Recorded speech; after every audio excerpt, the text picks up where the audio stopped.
All right, we're going to bring to order the Liberty 25 Governing Board Organizational Meeting for January 13th, 2025 at 4:30 p.m. at the Jerry Rovey Administration Building. Board members present: Chris Kenyon, Sarah Schmidt, Brian Cirencioni, Kelly Zimmerman, and myself, Brian Parks. Ms. Zimmerman, can you lead us in the pledge, please? I pledge allegiance to the flag of the United States of America and to the republic for which it stands, one nation, under God, indivisible, with liberty and justice for all. All right, we'll move on to item 1.3, approval election of the board president. I'll start with a motion. I'll make a motion to approve Brian Parks as the board president beginning January 13th, 2025. Mr. President, am I allowed to ask a question before we go straight to motions? Absolutely. Hey, I know it's kind of a equal power thing, but before I make a vote, I would like to know who I would actually like to be the president of the board before we start going through. Does anybody actually want to be president? I would. Okay, so we have, and you, President Parks, you still want to be president, correct? Yep. Okay, so two. All right. Thank you. Of a second? Do we have a second? Second. Okay, I'll call for a vote. Mr. Kenyon, or Vice President Kenyon? Aye. Ms. Schmidt? Nay. Mr. Cirencioni? Aye. Ms. Zimmerman? Nay. I'm also an aye, so that passed 3-2. Move on to item 1.4, approve election of board vice president. I'll open with a motion. I got the same question. Who here wants to be vice president? I would like to be vice Well, president. that makes it pretty easy. I make a motion for Governing Board Kenyon as the new board vice president beginning January 13th, 2025. I'll second that. We'll call for a vote. Vice President Kenyon? Aye. Ms. Schmidt? Aye. Mr. Cirencioni? Aye. Ms. Zimmerman? Aye. Yeah, I'm also an aye. We'll show that passed unanimously. With that, I'll go ahead and adjourn the governing board organizational meeting at 4:33. Thank you, guys.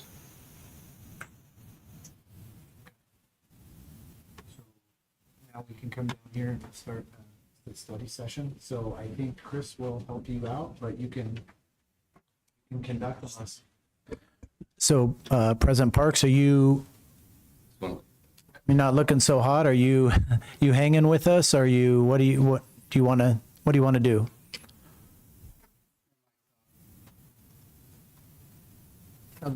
Your mic's off, Brian. Sorry, guys. I think I'm going to head back to bed. Get feeling better. Yeah, thank you, guys. Appreciate it.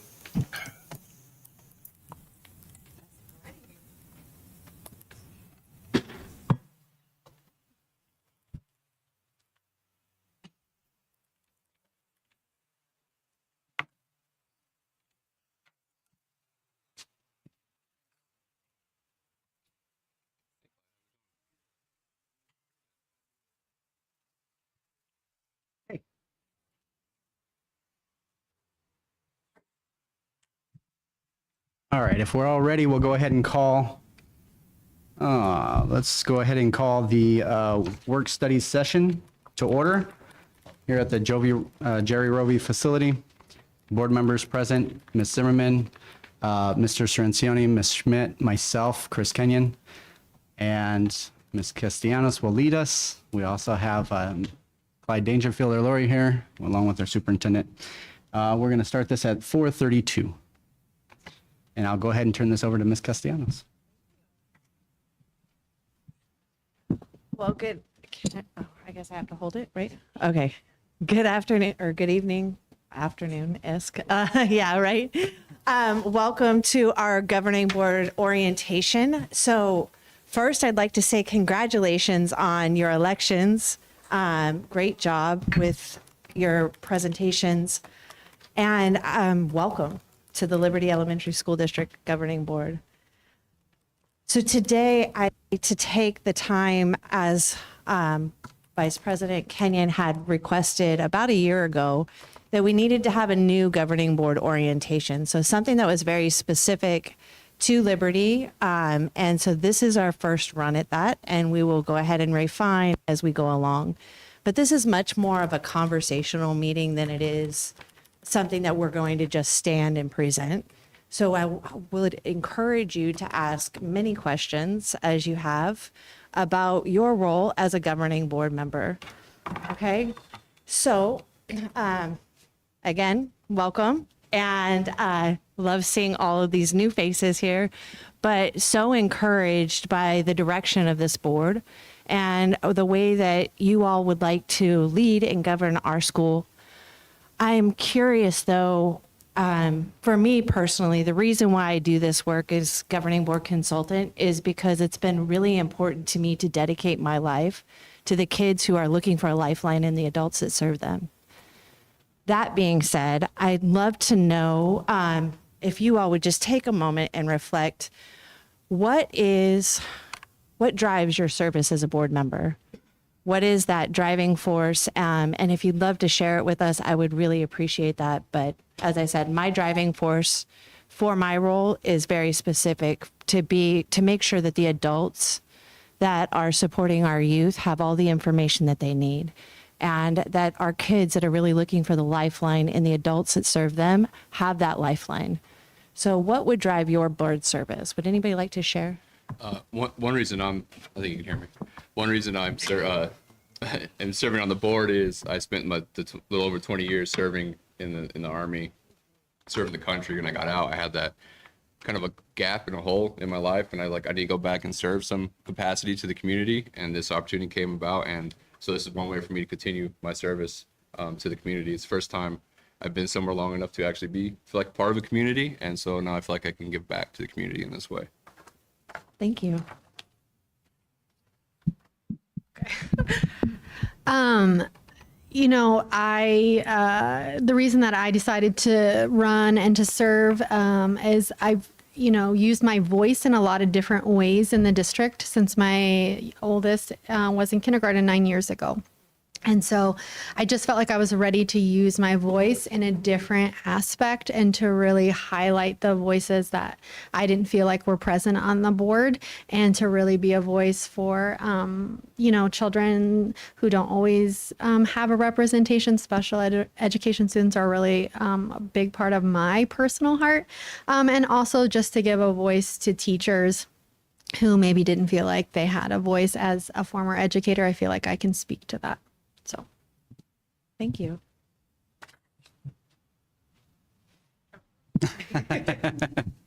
All my life I've dealt with kids and loved kids, service kids. Youth pastor, worked with Department of Child Safety. I have 4 kids of my own, 3 of which have gone through or currently are in the district. Another one will be in the district starting next year. So there we go, starting over. Excited about that. I have a lot of, love and passion for seeing these kids grow up.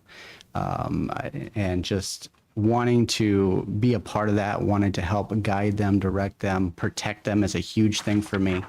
And so, this is one of the things that I can, instead of being a parent only dealing with my kids, I can help share my knowledge, my care for these kids throughout the district. And it really means a lot to me to be able to do this. And it means a lot to my wife and my kids too, because they, as we all will know, they feel it sometimes, but they back this and they really support what I'm doing and what this board is doing. So thank you. Thank you. I am a product of public education in a not great district, but great schools within that district. And I think my passion is that every child should be in a great school. Like, you shouldn't have to move or drive your child an hour away to be able to be in a great school. My son does not attend this district, but I feel like everybody I know and that lives near me deserves to have a great district. And I was a teacher, like to be on that side of it as well. So here to be the voice of kind of the community that doesn't have a child in the school, because they're not always fully represented either, and then teachers. Dr. Monroe, would you share with us what keeps you in public education? Because we know that this is not the easy job.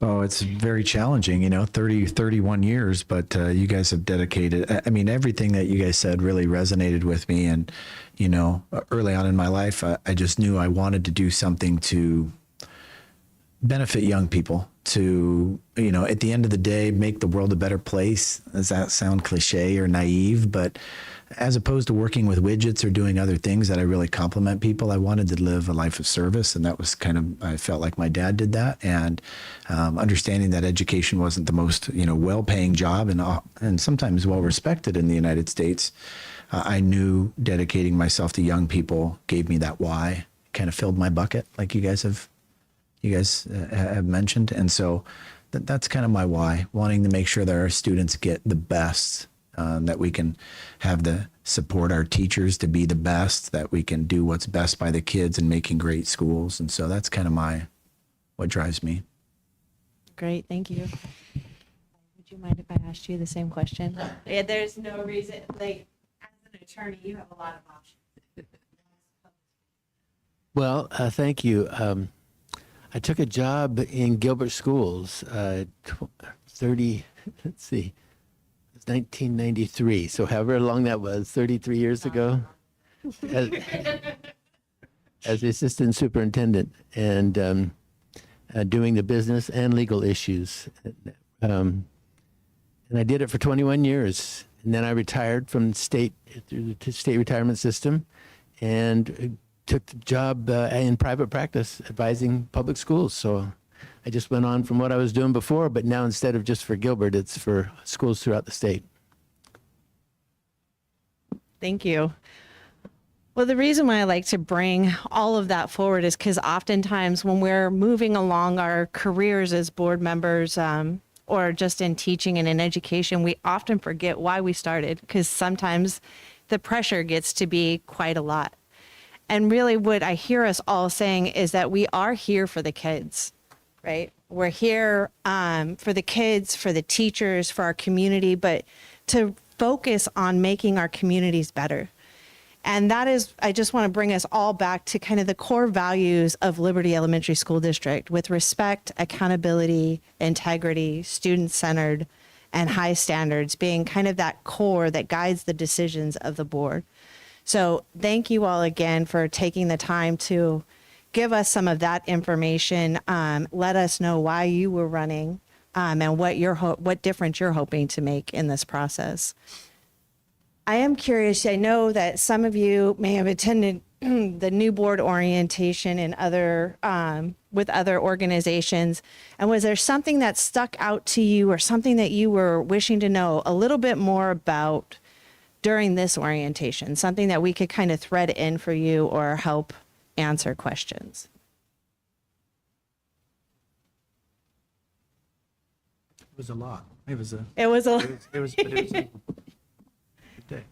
It is a solid 2 days. So, Ms. Castellano, that really is the reason why a year ago I wanted to bring this forward, so that us as a district, when we have new board members, whether they're elected or appointed, when you come in, there's so much information there that there's no way you can soak it all in, right? And so even I've been on the board 2 years, I'm still learning things. There's just so much. So just this forum is great. And then as, and obviously, hopefully it goes without saying, as a new member has a question, there should always feel like they can go to another board member or the superintendent to, answer that question or help them walk them through that question. And that really, when I came on the board, instead of that, I got, don't you dare do something, And so that really rubbed me wrong, how as a new board member, that was what was just relayed to me out in the parking lot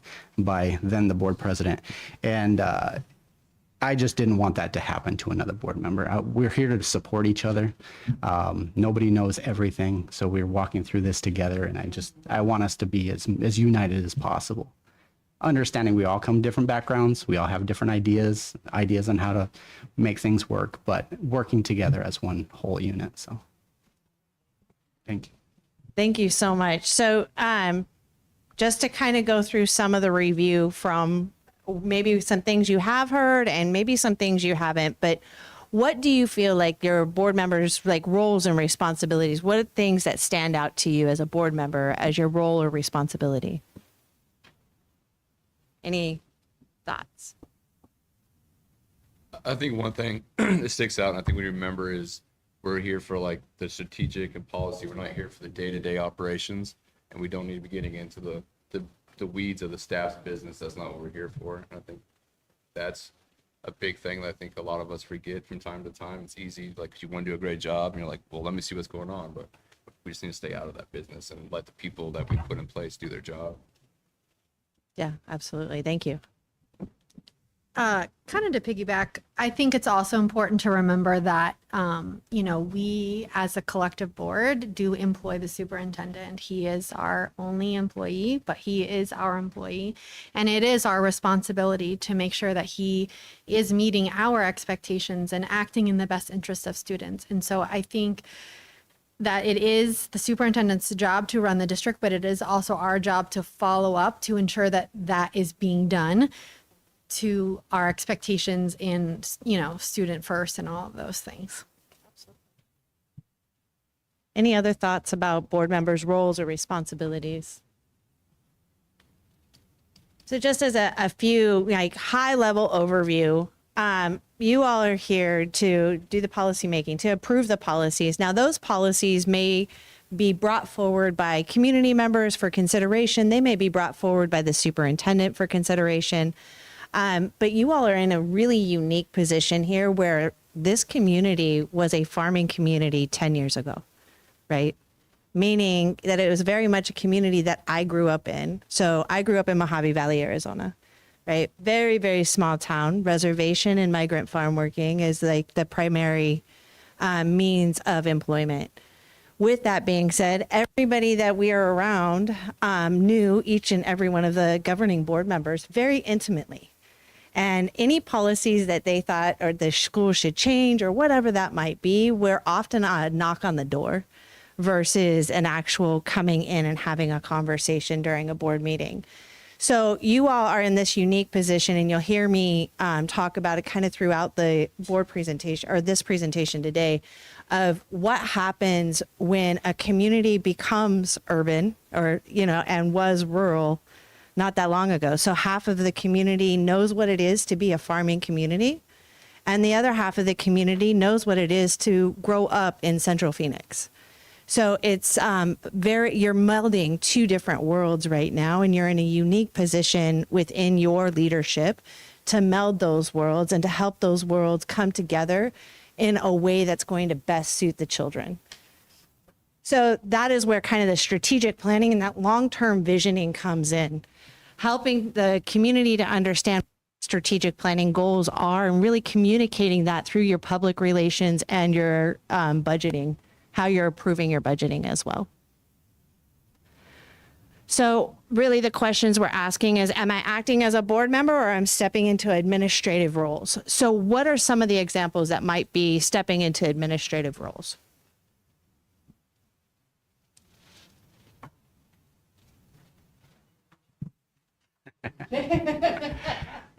I think one of the dangers, and board member Cirincione mentioned this earlier, where as a board member, an example of reaching into administrative roles is going beyond or around the actual superintendent and trying to fix a problem ourselves, or deal with an HR situation, or a number of things. There's a number of easy ways for us to go outside of our duties and start stepping on somebody else's. So it's really important that we just kind of keep ourselves in check and know what we're here for, what our lane is. Yeah, absolutely. I think like a good way to kind of check is like, is it something I'm going to be voting on? because that is our responsibility. So if it's going to come before us, then, we do need to have the information. We do need to have the knowledge, and those kinds of things. So I think, is it something we're going to vote on? Yeah, that's a really great question to ask when you're really digging into the weeds because there are going to be pieces of information that you're going to need in order to make an informed decision about your vote. It's different than getting pieces of information to, change an actual procedure. So I also like to think about it, is it procedural? So at any point in time, if it's looking like this is a procedure, then that goes to the superintendent. Rather, if it's a policy or a strategic planning aspect, then that's where we're really going to look at, that's a governing board member's responsibility. So just kind of a high level overview, the focus of the governing board is going to be that strategic oversight, those long-term goals, or long-term vision and objectives. The high-level policy high-level policy formation and your approval, but you guys are accountable to your community directly, where our administration is accountable to you, right? And so, as you said, Ms. Zimmerman, the only employee you have is the superintendent, but he's the head of everything else. So it is really important to make sure that the goals in the strategic plan and the ones that you have envisioned for this district are all being followed through with by him. Now, his focus is going to be so much more operational, right? So kind of that procedure that we were talking about just a moment, or that I was talking about just a moment ago, that procedure that it says short-term goals here, but honestly, there is no superintendent alive who doesn't have a long-term vision for their school district. They put their blood, sweat, and tears into this, and so they have an idea of where they'd like to see it, and they try and communicate that with the board and come up with a unified vision for the district. But they are responsible for managing those associated risks with day-to-day operations, where we're asking you all to keep your eyes and ears to the community to manage the associated, or to navigate and identify the associated risks within the community, right? Meaning, we're seeing enrollment decline. What's going on? I've got my eyes and ears on the streets to hear what's happening. Maybe we don't have enough parent involvement. Like, what am I hearing from the parents when I'm out and about? What are they saying? So what is that community voice that you can bring to the superintendent to try and navigate some of these pitfalls? With school choice being a real thing, we need your help. We need your help in hearing what is being said, what that public perception is, and helping us to develop what the public perception is of the district, right?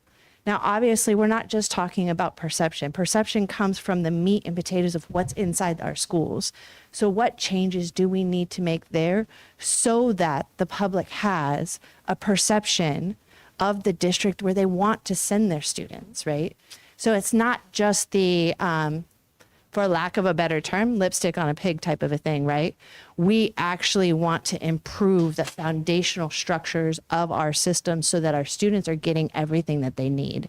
And that includes everyone from our alternative students, our special education students, our gen ed pop, and all of those that are excelling as well. Okay, so avoiding some of the pitfalls. I'm curious if some of the board members that have been on the board for a little longer can describe maybe one or two pitfalls that you see in board service. I think the one that comes to mind, other than getting out of our lane and our responsibilities, is open meeting law. That's a big one. That's an easy one for people to make mistakes. What some of the mistakes I've seen in the past have been somebody hitting reply all on an email, and it goes to a whole bunch of people, numerous board members. Another one that just I've seen, and again, it's easy to do, is before a meeting starts, watching conversation in the room, because before a meeting starts, the meeting hasn't started. So you can't have conversations with multiple board members about something, even if it's on your agenda, because then you're violating open meeting law. The meeting hasn't started. So just navigating that again is tricky sometimes. And I would add, when you're at an event, and there are multiple board members present and you're in a group, like the image is what are you talking about? And, I think, we all need to be really careful because, we'll use, for example, like the arts. Gosh, Festival of the Arts. Likely we'll all be at the Festival of the Arts together, just because it's a district-wide event. And so, you just need to be really careful because the public is paying attention, Yeah. Yep, and that's where just knowing what our lane is, right? Just knowing when we're at certain locations, whether it be a district-wide thing or something outside the district. If somebody has something going on at their local park, and we all happen to see each other and show up and say hi, just so the public knows, that's not a violation of open meeting law, even if all 5 board members are present, as long as we're not discussing There you go. what we're going to be voting on. And so, again, yes, absolutely. Public perception, you try to avoid these if possible, but if you can't avoid it, you just be very careful with what you're talking about. So I was consulting with a school district up north, and one of the open meeting law complaints that they were having to address was that all 5 board members were at a soccer game together, and they were discussing school business that was not on the agenda, right? So that somebody had overheard them talking about a bathroom leak at the school. Well, as much as that seemed innocent enough, they were talking about the construction costs and whatnot. It was still an open meeting law violation.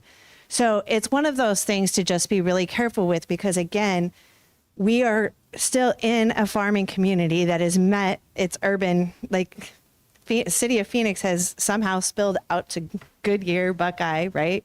So we are in this braiding of worlds right now. And as you're trying to navigate how these rivers are going to merge together, make sure that you're really careful when you're attending the kids' events, when you're attending whatever, you will see your fellow board members all throughout the community. And as you're doing that, you may have some questions about a specific thing that's happening at the school.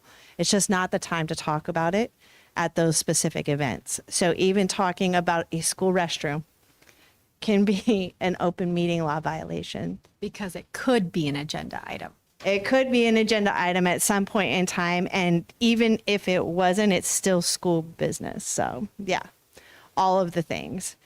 So also, as we were talking about navigating some of the complaints that you're going to receive while you're at Fry's shopping or Safeway, I'm not endorsing any grocery store chain here, or at whatever local, event or whatnot that you're at, you may receive a complaint. And it's typically like my son's teacher, my daughter's soccer coach. It might be something of that. And it seems to be relatively mundane. It's still a complaint. So following this last complaint method is really helpful, and making sure that you are listening, of course, and acknowledging that all concerns are valid, but sending them to the appropriate person. So I'll talk to so-and-so about this and have them get right back to you, right? But thank them always for bringing it to you as a board member. We love to have our community speak to us openly about what's going on, but we can't be involved in that investigative process whatsoever, because it may become a board agenda, right? As mundane as it may seem, that one soccer coach might have 4 or 5 complaints against them, right? It might not be as easy as what we're thinking. It also might be a community member that's upset that their child was sat out of a specific soccer. That is up to the administration. It's procedural. And if it does become something bigger, you would have to recuse yourself from that. And then we would lose your voice on whatever matters that might happen, as a result. So that is a big part. We don't ever want to lose your voice in what is happening on the back end. If we have to do an investigation and go through a formal process, we want all 5 board members to be able to voice what their thoughts are on the matter. Excuse me. Sticking to the agenda, we're asking that just don't bring any surprises to the meeting. Like, let's have agenda items up front and let's have conversations. This helps us to really prepare for anything that is coming up at the board meetings. It also helps us make sure that we have nothing but factual information versus a lot of concerns or perspectives versus the actual facts of whatever case is going on. Maintaining the professionalism in all of our interactions. I was with another school board, and the lack of professionalism wound up getting this person in trouble, right? Because they felt that they were more casual with one group than they were with another. And so discrimination became an absolute issue for this individual. So knowing that how you treat one is how you treat all, and keeping a level of professionalism both in the boardroom and outside of the boardroom when you are meeting with parents or like interacting with our community is really important. And then keeping our public and private roles separate. Vice President Kenya, I know you have students. Can you kind of give us an example of the ways that you are able to differentiate between those roles? Yeah, thank you. So, this had been on the board for 2 years. There's been a number of times I've went to, volleyball events or things happening at different schools, knowing what I'm there for. Am I there for my child, or I'm there as a board member? Keeping those roles separate is super important for me and everybody, because you want to be careful you're not crossing certain lines.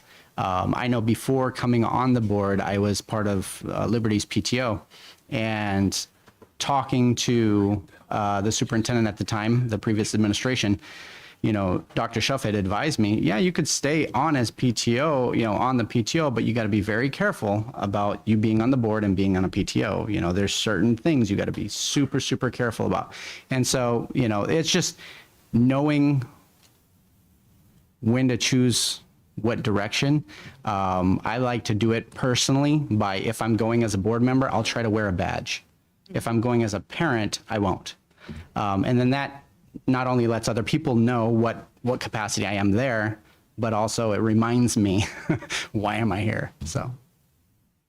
Yeah, that's a really great advice, to wear your badge anytime you are representing your governing board role. Obviously, regardless of being there as a parent or as a governing board member, many times the community members will only see you as a governing board member. So if you are there and, to visit this comes up a lot more when you're visiting teachers, right? Am I here as a parent-teacher conference, or am I here as a governing board member? And so really being clear with the staff of like, no, I'm here to discuss this issue with my child, or with, whoever my child, let's just put it that way. So I'm here to discuss this issue about my child, or I'm here to discuss issue regarding governing board business.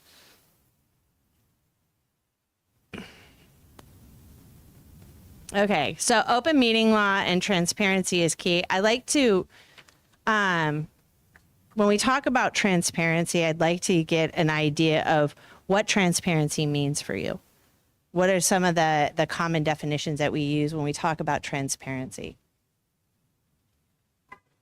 To me, transparency means not, I was kind of lame, but not hiding stuff from the public. If we know about it and it's not something that's going to violate any upcoming meeting, or if agenda's already passed, like we need to share the information we have, as long as it doesn't violate any kind of law, and not try to hide stuff so it makes the superintendent looks better, or hide it so it makes us look better. Like if we can share it, we should share it. Okay. I think part of transparency is making sure that it's accurate information, and it's all of the information. I think it goes back to what Mr. Cicerone was saying. It's like, well, I'm going to share part of it because it's not going to look great if I share the rest of it. And I think transparency is all of it, and make sure that it's accurate. Mm-hmm. And I think if we don't know the answer, the better response is, I'm not sure, let me get back to you, versus giving some misinformation.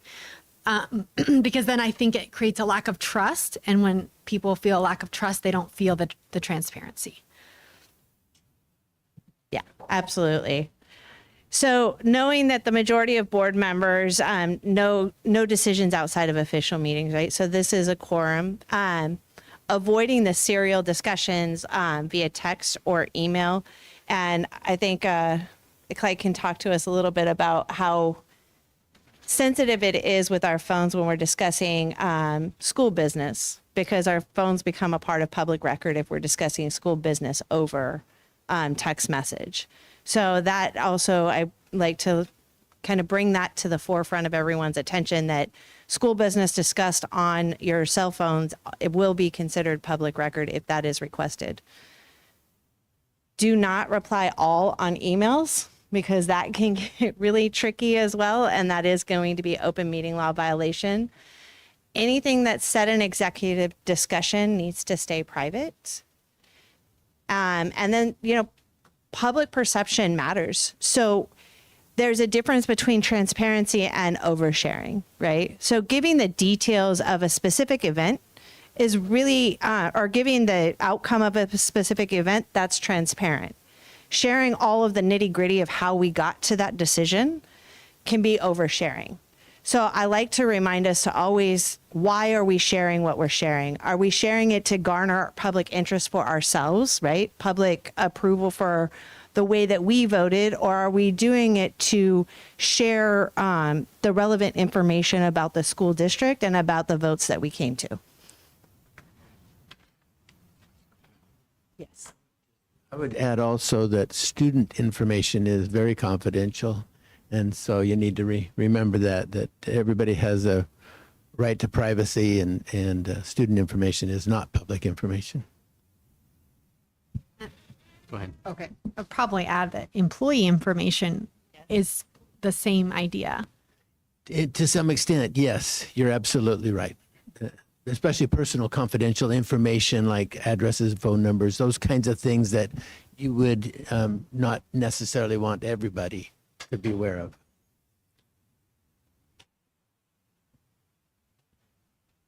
So we also like to remind everyone to communicate with some caution. Social media, text messages, anything that's written can become public information, right? And then speaking to the public, we're avoiding sharing, like you said, student information, especially employee information as well. Like any information regarding the staff and the inner workings, like we want to avoid sharing that.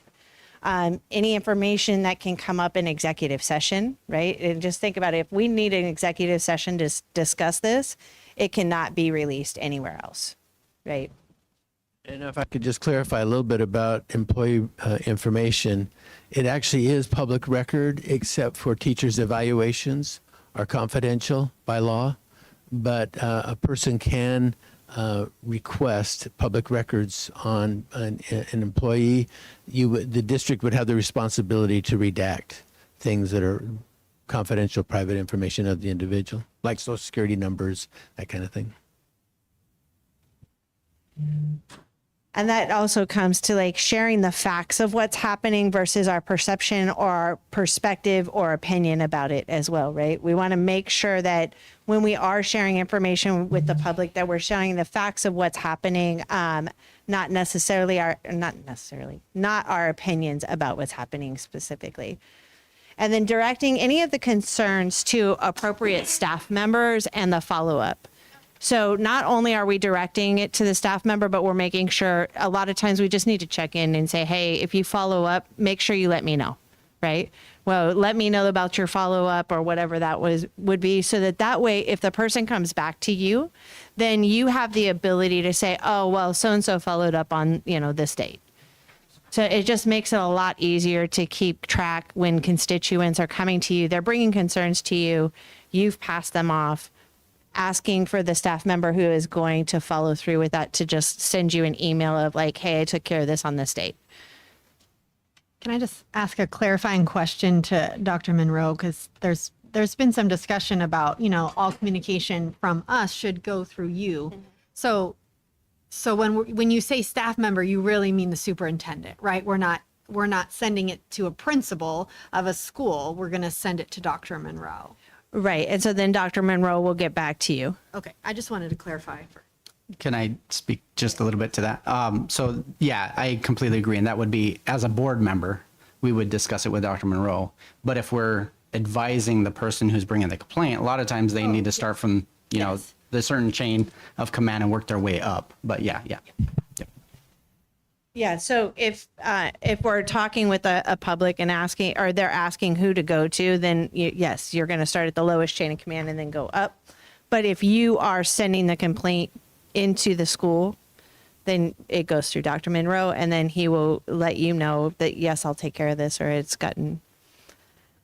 And then technology use, again, we're just assuming that if it's written, it's public information. So resources, we have access to the policy manual. Currently, you guys have access to the ASBA policy manual. Do you all know how to get to that? Yes. Okay. And then you also have your board protocols, which gives us all of the communication protocols, how to get something on the board agenda. There's also emergency communication protocols that are in there as well. Any questions on how to get access to the policy manual or what the board protocols, do you know where to locate those? That's what we're talking about tonight, right? Yes. In the meeting. Yeah. Do you know where to locate them? No. Like, besides the agenda, no. Yeah, it's posted on the webpage. Okay. All right. So posted on the superintendent webpage. All right. So staying effective and responsible to your constituents is a lot about acting as a team. So we've had times in places where board members have decided to act on their own with going to different news media outlets or whatever. We're asking that we don't act alone, and that any type of news media requests or anything like that should be worked with Dr. Monroe, so that you guys have a unified voice. And then we're focusing on the best interests of the LESD students. So knowing that our students are our priorities, they are where your heart of service, like as I'm hearing you all speak about why you're serving for our students, and just making sure that their best interest is always kept in mind when we're communicating with the public, when we're communicating with each other, and when we are out and about within their communities as well. And then be patient. Your confidence will grow with time. Nobody walks in here knowing everything, right? And being willing to be a student and show our students what it's like to be a good student of a governing board as well, to be in an always learning, right? We're always learning new things. We're always studying better ways of being and better ways of leading. And so knowing that your confidence in that will grow with time, but also you are the example. So how we treat each other and how we treat our community will reverberate through each and every one of our schools and through our district office. And you all do set the tone for the culture of this school in a lot of ways. So when in doubt, ask. Kind of last steps, so kind of practical tips. You don't have to know everything. You don't also have to speak on every topic, right? So listen and learn before you feel the need to speak on the topic, keeping our words concise so that we don't have long board meetings. I know no one likes a midnight board meeting. Nobody. Not our governing board. Sometimes they're necessary, but our governing board, our community, our educators, no one likes a midnight meeting. So if we can really focus our conversations at the meeting, we want to have robust conversations, but we also want them to be productive. Attend the training opportunities. I really encourage you all to attend those opportunities to train with each other and to get more information about school board leadership. There are some wonderful training opportunities out there, so make sure you take advantage of those. and, just build your confidence over time. So that is all I have for you, but I am curious if there's anything that you all wish you would know, or if there's any lingering thoughts before I get going tonight. Yes, please. Thank you for your time tonight. And as Vice President Kenyon mentioned, we did a board self-evaluation a while back, and one of the areas that came out as weak was this idea of orienting new board members, or at least not throwing them in the deep end, right? Like maybe was Chris's experience. And so we're committed to doing that. I know we have some tours set up where we're going to go see some schools and walk some schools and things like that. And so we're committed to making sure you get what you need, and that somehow drinking from a fire hose is slowed and your confidence grows, and you guys can feel like you can serve in how you want to desire. It does take some time, but I will compliment the board. Almost everyone here was able to attend the day-long training, which is really helpful. We have very, very good board members who take their job very serious, and they don't get paid for this, and they use a lot of their time at night and on the weekends. And so I am here as the superintendent. Not only do I work for you, but I'm here to support you and get you what you need. And so we're committed to helping you as new board members get what you need as you're starting off this new journey. So. And I'm really eager to see the board self-evaluation this year as we start to move forward, because I can tell you a lot of the things that was identified in our last board self-evaluation, we have directly taken head on. And I can really say I am very proud of this board and its ability and its tenacity to address what has been coming up. So I look forward to doing another board self-evaluation with you all. And thank you so much for your time today. Thank you, Ms. Castellanos. Let's go ahead and show that the meeting will be adjourned at 5:15, and we will begin general meeting at 5:30.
We'll show that we're bringing to order the Liberty 25 Governing Board regular meeting, January 13th at 5:30 here at the Jerry Rovey Administration Building. Governing Board members present, we have Ms. Schmidt, Mr. Cirencioni, Ms. Zimmerman, myself, Chris Kenyon. President Parks couldn't be here tonight. He's at home ill, and we wish him the best. And with that, we will go ahead and move to item 5.2, Pledge of Allegiance, and we would ask that Mr. Jaden would lead us in this, please. Ready? Begin. I pledge allegiance to the flag and to the republic for which it stands, one nation, under God, indivisible, with liberty and justice for all. Welcome to the Liberty Elementary School District Governing Board meeting. We appreciate your interest in the district. The 5 elected governing board members serve without compensation and volunteer countless hours on behalf of our students and staff. The president and vice president of the board are elected in January.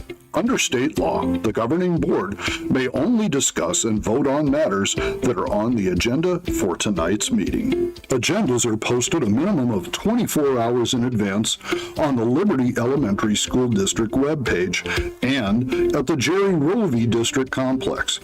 Copies of tonight's agenda are located in the foyer and on the district webpage. If you wish to make a public comment, please complete a request to address the board form and submit to the board secretary before the meeting starts. These forms are located in the foyer prior to entering the governing boardroom. Members of the public will be given a maximum of 3 minutes to speak once recognized by the governing board president. Please state your name before you speak. During the call to the public may speak on any item of business on the agenda that requires the board to take action. The public may also speak to the governing board about a school district matter that is not on the agenda.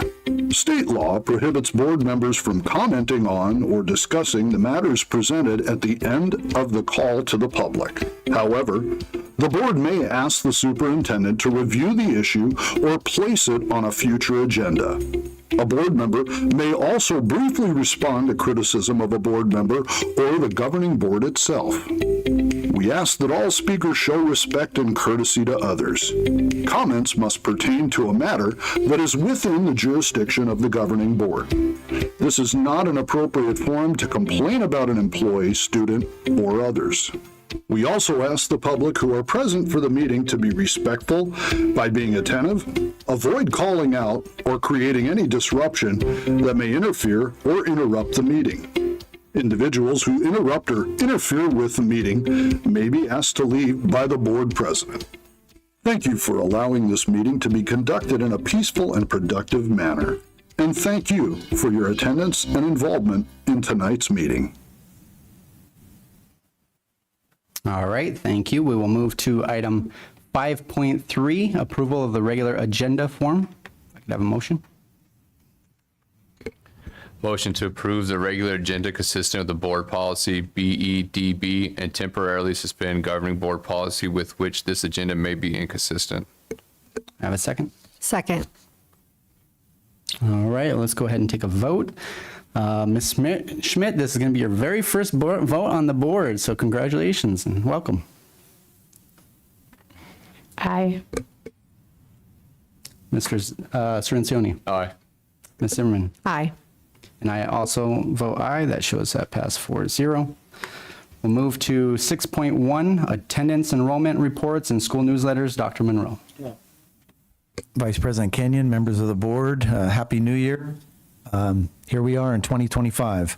Mrs. Schmidt, happy birthday. Just on a side note, we know it's your birthday, so, and she gets suspended at a board meeting at her first. So we're glad you're here with us. We won't sing happy birthday to you, but happy birthday. We do have a little gift for you. But here, governing board members are the enrollment reports with attendance reports. We present these to you for your review each month, and also the school newsletters for the upcoming month from each of our 7 schools are included here as well. Any discussion? No discussion. Then we'll go ahead and move to 6.2. Governing Board and Superintendent recognitions. Dr. Monroe. Vice President Parks, members of the board, I am really excited tonight to be sitting next to Jaden Lopez. So proud that Jaden is here. It takes a big person to sit in such a formal area, and the fact that he is a student leader at Rainbow Valley Elementary School just shows his courage and his strength being up here. But I'd like to tell the board a little bit about Jaden and why he was selected. We're going to start having a student leader from each of our schools join us on the dais, and we value student leadership, and Jaden is a good reminder of why we do what we do. And Jaden inspires us to be better leaders, and it gives us such hope, that Jaden, you're such a wonderful individual. So let me read you a little bit about Jaden and why he was chosen from Mrs. Cagle, and then we're going to let Jaden read a little something that he wrote about why he loves his time at Rainbow Valley as a student. So Jaden Lopez is an 8th grade student at Rainbow Valley Elementary School. He's been there since kindergarten.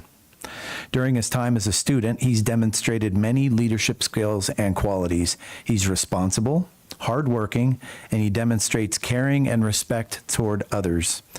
He's worked hard to grow and improve academically over the course of his career, over his 7 or 8 years at Rainbow Valley. He sets goals, he seeks feedback, and he practices self-reflection. Jaden also has a love for the game of soccer. He's a student athlete, which is a big obligation to represent your school and to get good grades, and he serves as a leader on Rainbow Valley's boys soccer team.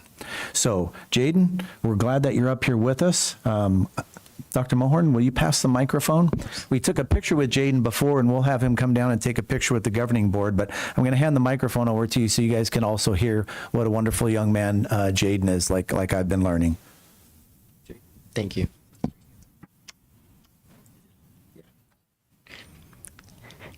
Good evening, board members and Dr. Monroe. My name is Jaden Lopez, and I am currently an 8th grader at Rainbow Valley. I have been super fortunate to have been a student there since I was kindergarten. Rainbow Valley is many things to me. First of all, it has been my place of learning since I was 6 years old. When I came to Rainbow Valley in kindergarten, I did not know any English, but Miss Reina changed that for me. While I was already a speaker of Spanish, I became a speaker of English with Miss Reina's guidance. Thank you so much, Miss Reina. As I grew through the grade levels, Rainbow Valley teachers not only helped me achieve educational goals to move myself forward, they were also teachers who actually cared about me. They cared about how I felt when I was happy and how I felt when I was troubled. They understood and still understand to this day my personality and what makes me me. Rainbow Valley has special teachers. It is a place where I feel safe and respected, and they are special people who guide me to make good decisions, and without them, I would not be who I am today. Our principal, Mrs. Cagle, is special. She cares about everyone and cares about everyone and everything that is Rainbow Valley. But what is most important is that she cares about us, her students. She has a ton of energy. She is always out and about checking on all the students. She also has the biggest, warmest smile that makes me so happy.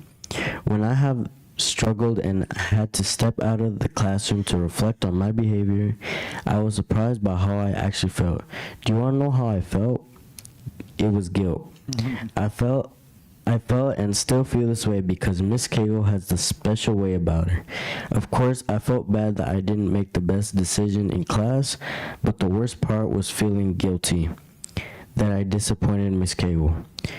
She only wants what is best for me and all the students at Rainbow Valley. I just want to say thank you to all of Rainbow Valley teachers who guided me.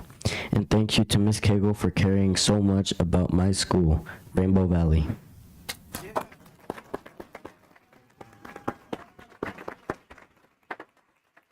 Hey.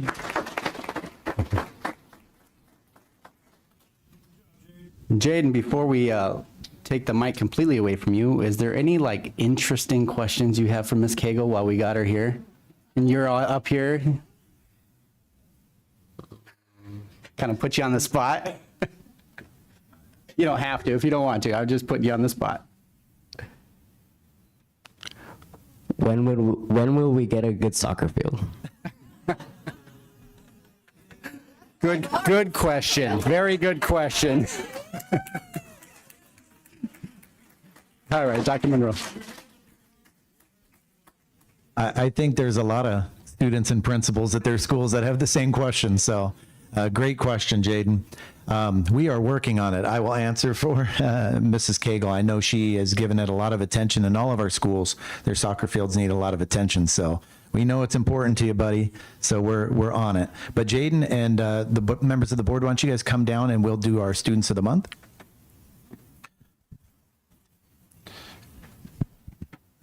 At the beginning of our board meetings, many of you have not been here and many have been here, but one of the great things that our board does is gets to recognize staff and students. And so we're going to recognize some Students of the Month, and one of our student leaders, Jaden, is going to join our governing board here. So Vice President Kenyon, I'll turn it over to you.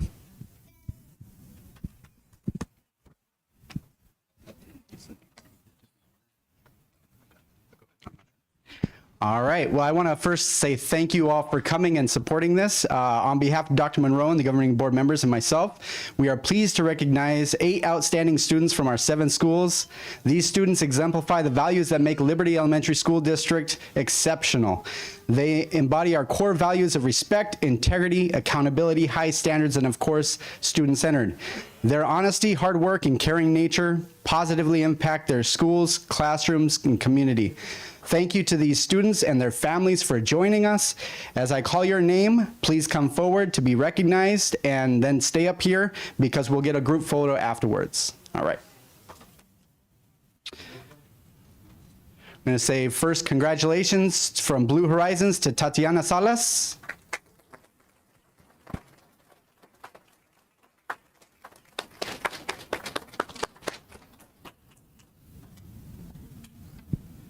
Our next one will be from Estrella Mountain, Marlene Sino.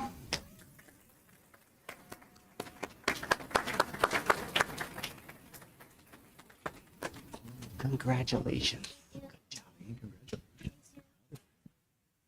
Our next one from Freedom Elementary, Millie Mora Asuna.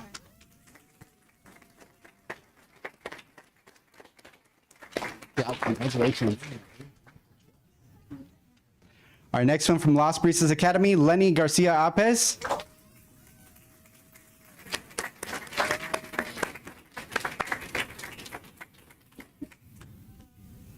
All right, our next one from Liberty Elementary is Lexi Zimmerman.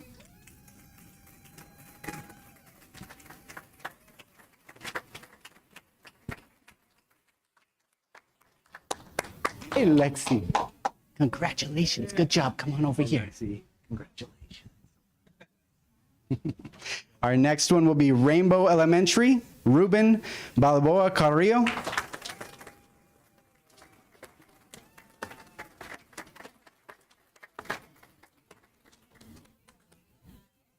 Hey, Ruben. All right, that's okay. We'll get him a certificate. That's okay. All right, and then we have from West Star Elementary, Khaleesi Bond.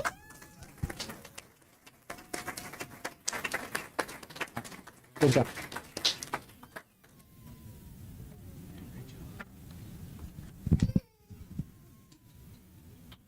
Okay, so why don't you guys come up and line up, students, in front of the board here, and hold up your certificates.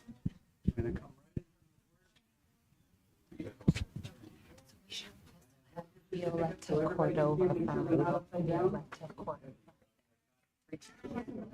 Oh, one more. Sounds good. Sorry, we got one more. Hold on 1 second. Okay. We have, from Rainbow, we have Violetta Cordova.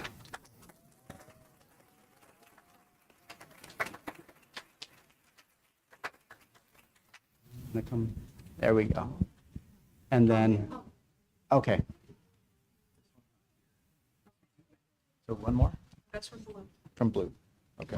All right, we got one more from Blue Horizons. We got a lot tonight. That's good. From Blue Horizons, Xavier Alcaraz. Sorry.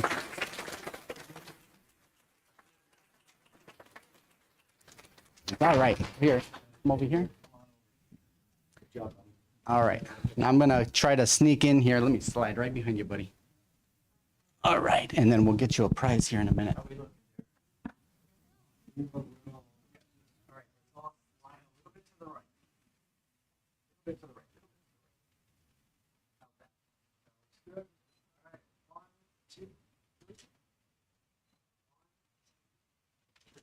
Thank you.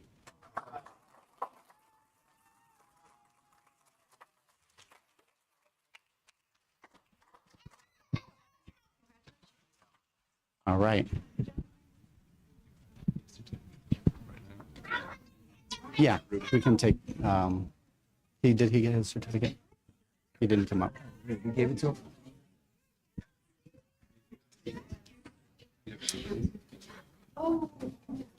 You can walk into him, that's fine. Oh, he's coming back. All right. There we go. Derek, are you still around? All right, we're gonna take one more picture here. Okay.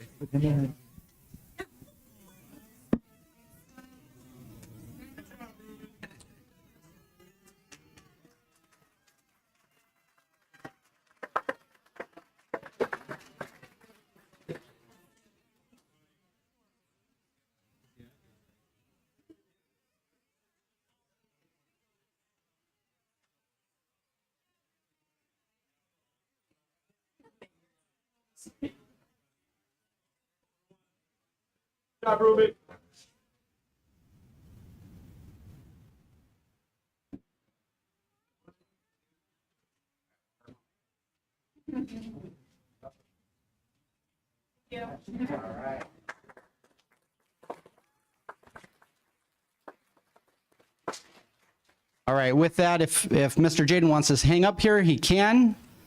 However long he wants. The rest of you, if you're a parent, we thank you for coming out. If you want to go ahead and go home now, you're more than welcome to. We're going to take a little break, just let you guys clear out if you want. If you want to hang out for the rest of the meeting, that's up to you. Thank you. Thank you. Chris, James.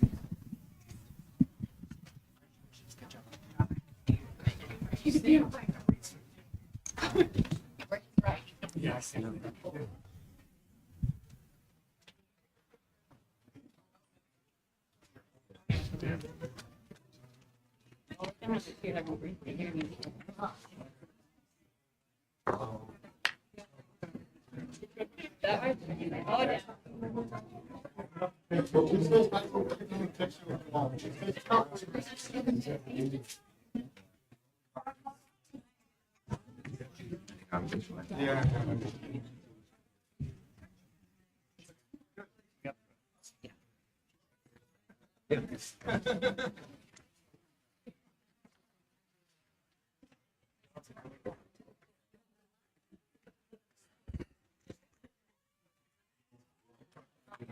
Let's go.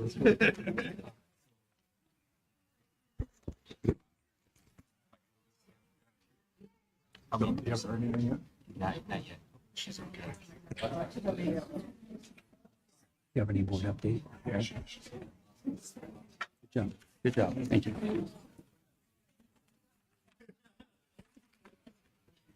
Okay, we're going to go ahead and continue. We're still alive, right? Okay, we're going to go ahead and continue with item 7.1, Governing Board Update. And we'll start over there at the end with Ms. Schmidt. Do you have anything for the Governing Board? I don't have anything for the board except to say thank you for the welcome and to the public for allowing me to serve you and for spending my birthday with me tonight. So thank you.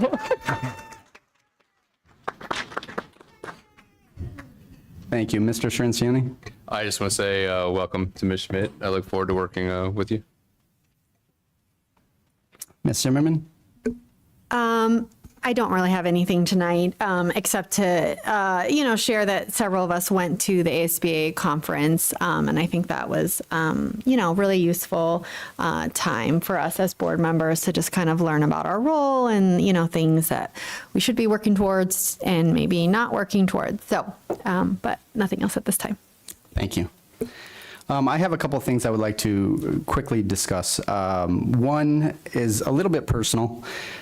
Over the last couple months, have had people come to me, or not really come to me, but kind of attack me a little bit in a public setting in regards to my faith. And I'm curious to why this is relevant as a board member. I have yet to ever see anybody on any board critique somebody's faith. I'm not going to get into it a whole lot, but I've been asked publicly what I believe, what God I serve. So just so you know, I did bring my Bible. If you want to know what I believe, read this and study it. Don't take away from it, don't add to it, and you will know what I believe. I'll leave that at that. I've never attacked anybody or treated anybody different because of their faith, and I expect that same to be shown to me. I also want to welcome Ms. Schmidt. This is her first board meeting, and I look forward to working with her, and happy birthday again. Over the last holiday break, we've seen a lot of things happen over the district, a lot of construction going on, a lot of repairs being made to facilities, and so it's great to see that things are being fixed. There's been a lot of issues that have been fixed, and Mr. Young had to step out.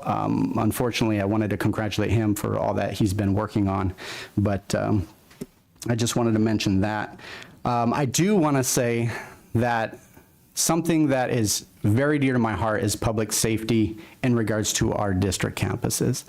I've been pushing for this even before I was on the board about trying to get SROs or SSOs in every one of our campuses, and we found out over the break. I don't have all the details. I don't think we have all the details yet, but we will be getting, we've received a grant so that now each one of our schools, not just the 2 schools out of the 7, but all 7 will have an SSO or SRO next year, and we're very happy about that. So, yes. And then the last thing I have is, well, in regards to that, I do want to say shout out and thank you to Dr. Mahorn. She's pushed really hard on that grant. And then thank you to the Goodyear and Buckeye Police Departments. They've also assisted with that, so very proud of them. And then lastly, congratulations to Miss Crowley. She's submitted her retirement. She's going into retirement. She's served our district for quite a number of years, have helped a lot of students, and has just been a great asset to this district. And very proud of her and looking forward to her having a great retirement. I mean, I got a long ways to go to get there. So very little bit envious of her for that, but very proud of her. So just wanted to say that. All right, we will move to 8.1, which is public comment. So before I call out the names, if you have submitted one of our public comment papers, you will have 3 minutes for your comment, and please provide your full name. And if you resided within the district or outside of the district, please refrain from personal attacks, foul language, or repetition of previous comments. And with that, we will go ahead and start. Your 3 minutes is up there. We will start with Mr. Peter Smith.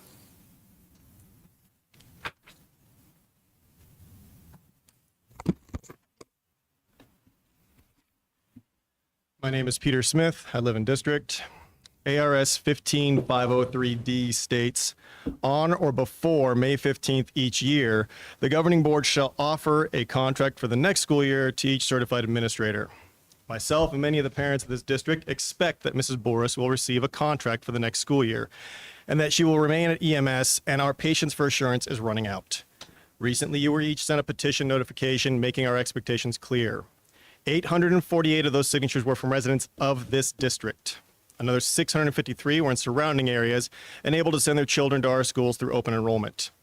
At this point, many of us are demanding an end to the board majority's plans and those of Court Monroe to push out our principals, as we are now hearing that the principal of Rainbow Valley is at risk of being forced out, as well along with numerous district staff who worked closely with Superintendent Camp. We also demand the resignation or termination of Court Monroe.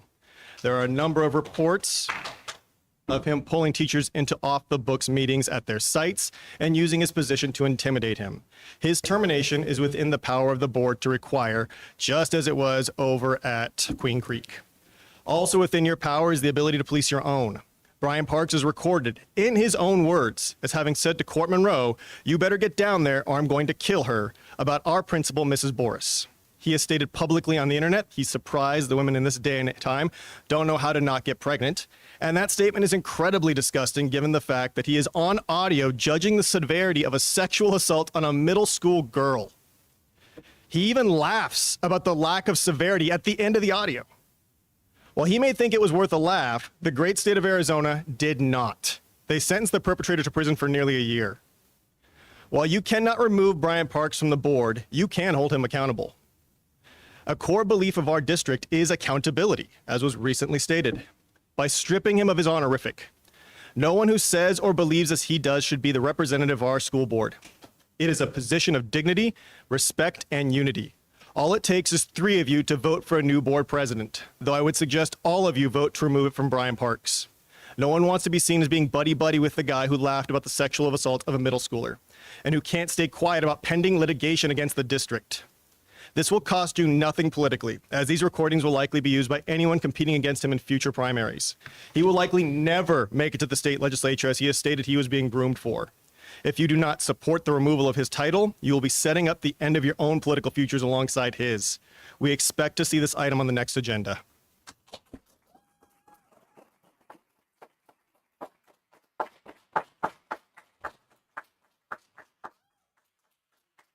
All right, next speaker, we have Johanna Rodriguez.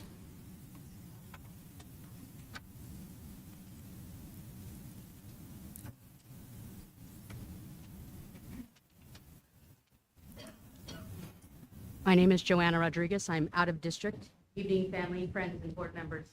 I'd like to take a moment and to thank each board member for being here this evening.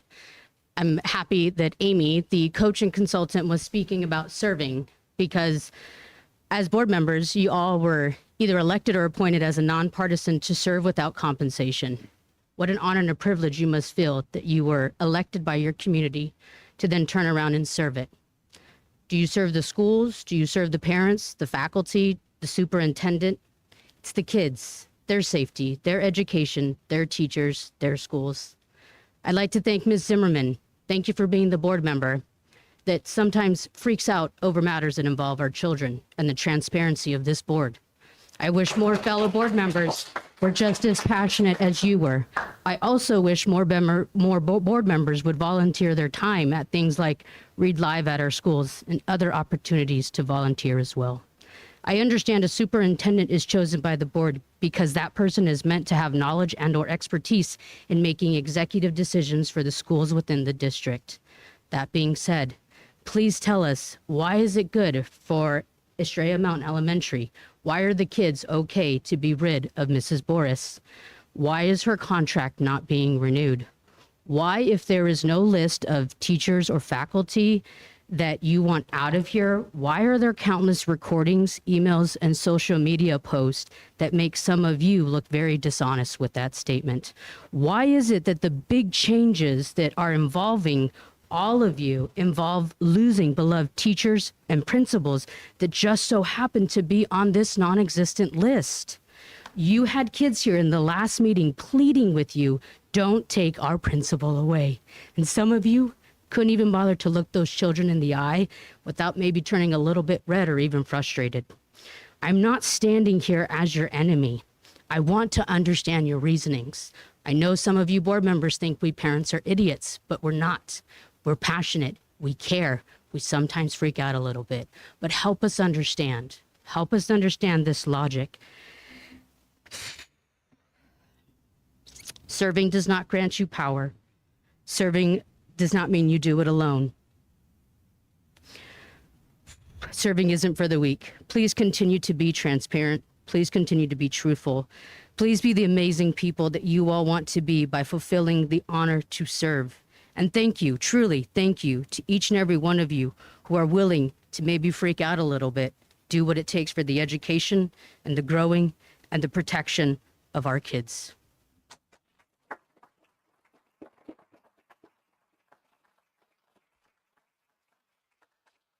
Next speaker, we have Amy Svets.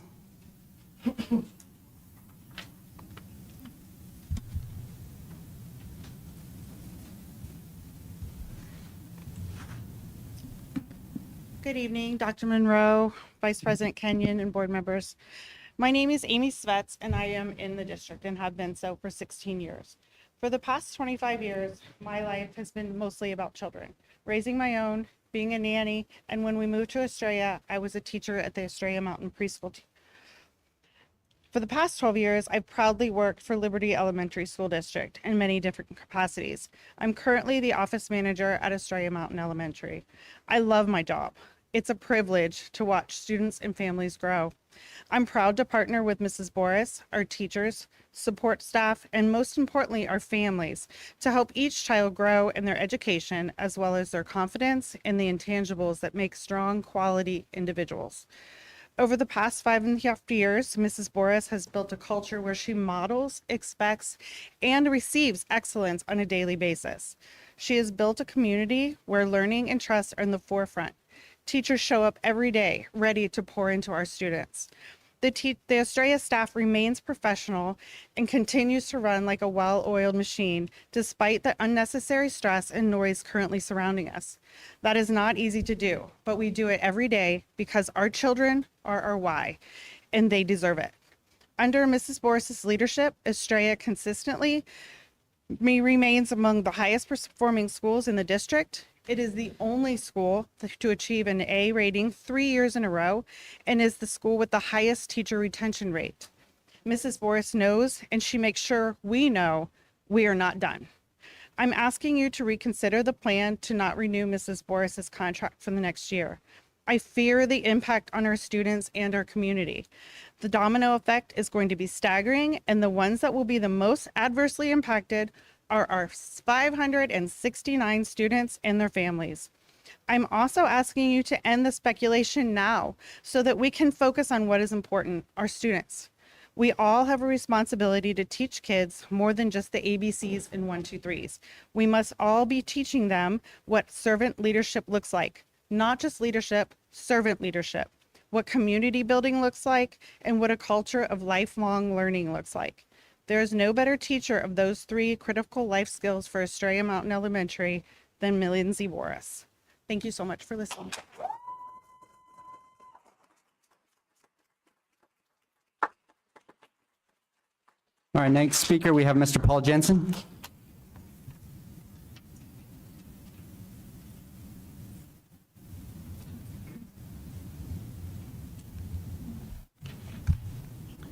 My name is Paul Jensen. I'm in the district. Jaden, I agree with you. Everyone knows how amazing Mrs. Cagle and Mrs. Lovelace are. Mrs. Cagle has brought back much of what was good at Rainbow Valley. The community support has been outstanding. She knows the students and cares deeply about the families.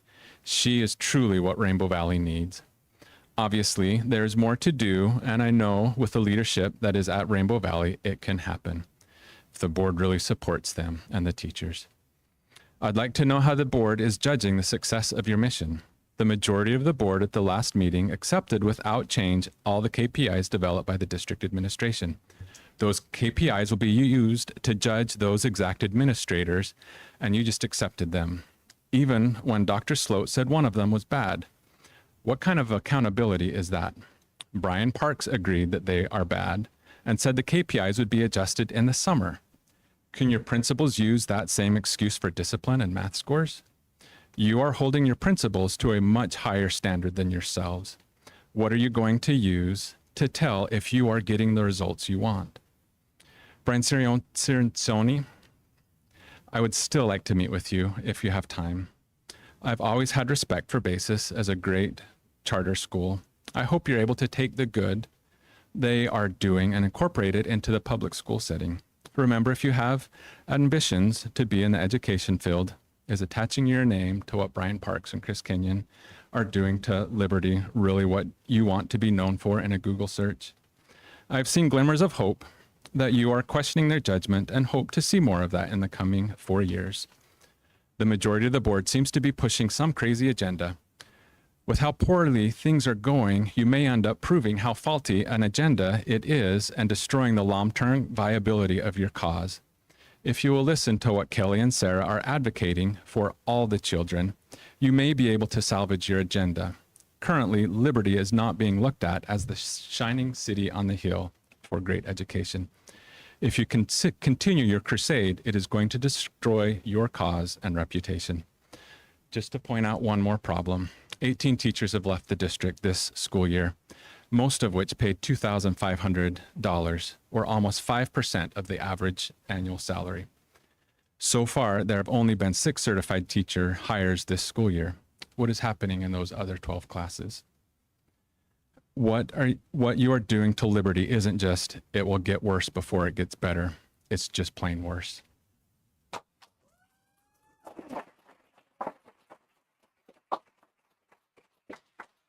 Next speaker, we have Nancy Gray.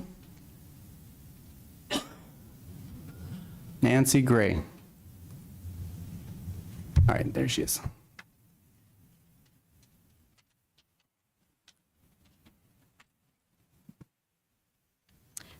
Nancy Gray, in district. Board members and community, thank you all for the opportunity to letting me speak. Today I share my decision to live a position that I was once very comfortable with just down the street at Buckeye Elementary School District in pursuit of making a greater difference. I came here full of hope and determination, only to be completely blindsided by what I have experienced, not just on my campus, but district-wide. In my career, I have never encountered a district where political views and personal opinions of leadership take precedence over research, science, and most importantly, the best interest of our students. Decisions are being made to satisfy those who rarely step into the trenches of education, while those of us in the classroom work tirelessly for our students and are left to bear the brunt of poor policies and practices. I've heard time and time again the pride the district takes in removing SEL supports and fostering punitive discipline systems. But what many fail to realize is that the students suffering the most are those that are already being punished enough in their homes. Children who are loved come to school ready to learn. Children who are not loved come to school seeking connection, care, and belonging. Yet, as educators, we are being stripped of the ability to address these fundamental needs before academic learning can even begin. Passionate and dedicated teachers who teach with their hearts and souls are being pushed out, while mediocrity is being rewarded. Those who conform without question, who jump when told, are being praised. Meanwhile, we are paving a pathway for our students to fall into cycles of failure and destruction. I walk away heartbroken, know I came here to make a difference, but leave feeling defeated. I am leaving the children I have grown so close to, children who lack a voice and deserve better. I am supposed to advocate for students and families, but my voice has been silenced at every turn. Today, I refuse to remain silent. My resignation is not just a personal decision, but a statement. The best among us, those who are willing to stand up for what is right, cannot and will not stay in environments that fail our students. To the leaders and decision makers, I urge you to reflect deeply. The district has the power to change course. Our students deserve better, and so do our educators who have dedicated their lives to serving them. Thank you.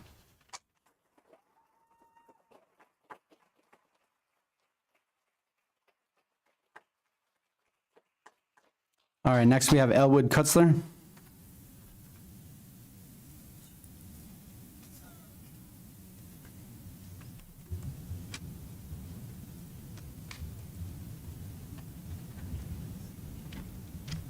Hello, my name is Elwood Kunstler. People call me Butch, and I am representing We the People again, and I am in district. I would just like to start with. Could you just state if you live in the district or not? I'm sorry. Yes, I did, in the district. Thank you. Yes, sir. I would like to start by congratulating Mr. Parks on his reelection and Chris on your reelection. And I got some stats here that I pulled from ADA. In 23-24 teacher experience charts side by side, Liberty has approximately 14% increase in teachers with experience. ELA and math scores have gone up 10%. Overall growth in performance is almost 50%. The board is now spending, and I love this one, the board is now spending $2,000 more per pupil in the classroom. The board has consistently put more money in the classroom in spending. So I would just like to recommend that this entire board continue the path of excellence that has been set by the previous board. The naysayers, the devil worshipers, the Satan people, they're going to come and they're going to yell and they're going to scream, okay? just let them do it. We know the truth about the kids, and these people don't care about the kids. And if there's a teacher sick out for some reason, every one of those teachers should stay the hell out and not come back. Thank you. Sorry for the cuss word.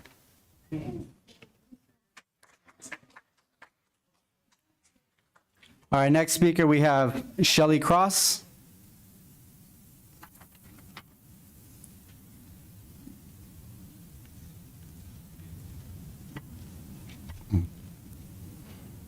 I'm Shelley Cross. Can you hear me? I'm Shelley Cross. I am in the district. And thank you for to the board for letting me speak today. I wanted to speak today to say thank you to President Brian Parks, Vice President Chris Kenyon, and Brian Saracioni. You take a lot of abuse, a lot. I started coming to these meetings because I am in the district and it's important. Children are important to me. And what I've seen is a little disturbing, to be honest. The speakers that come up, I'm not sure if they're teachers, parents of teachers. At these, I'm in the district and I'm a Hey, let her speak. I noticed at the last 4 meetings, I have heard very little from speakers regarding the students. It's always about what the teachers want to do or what, and I respect teachers, but the goal of everything is the students and their education. It has been all about the teachers and what they want. I very seldom hear about, as the speakers I'm talking about, when they come up to speak, I very seldom hear about what's going on with the children and things like that. Also, the last meeting, several posters were handed out regarding bullying. And I'm thinking, this is odd, we're at a school board meeting.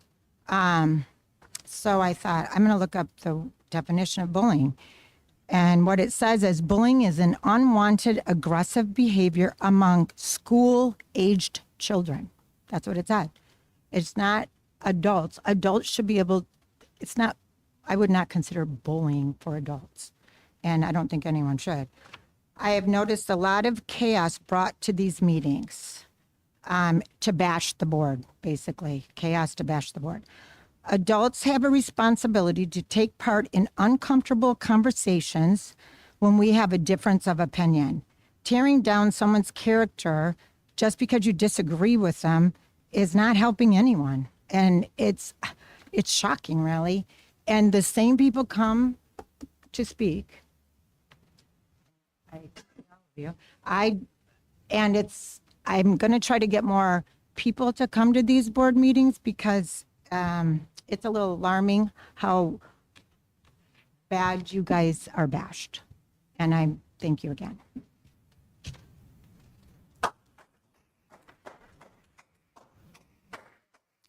Thank you. The next one's going to be Bailey Roscoe.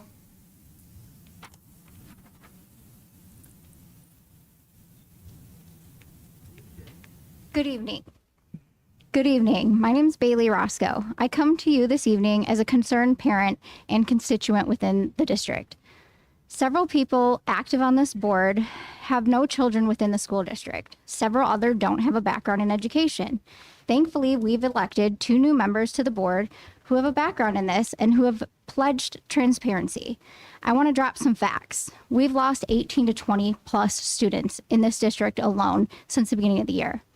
We have 5+ admin from the schools, especially the district, to leave in the last 2 years.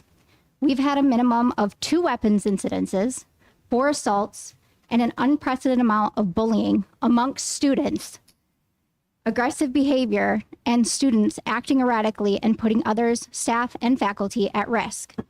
These are not due to the behavior matrix, but a lack of staffing, qualified teachers, and disagreements that are happening.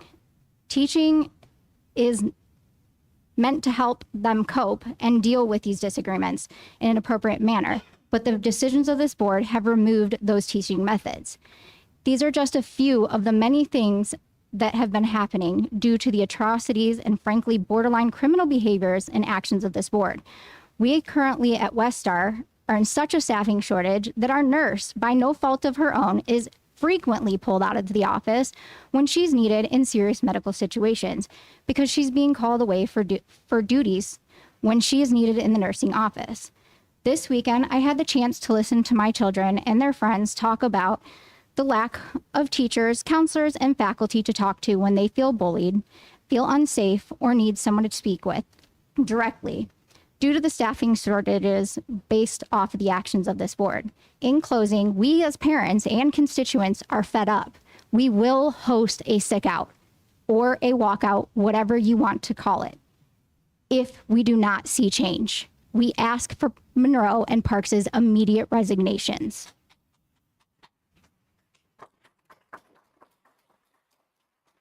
All right, next speaker is Robert Cano.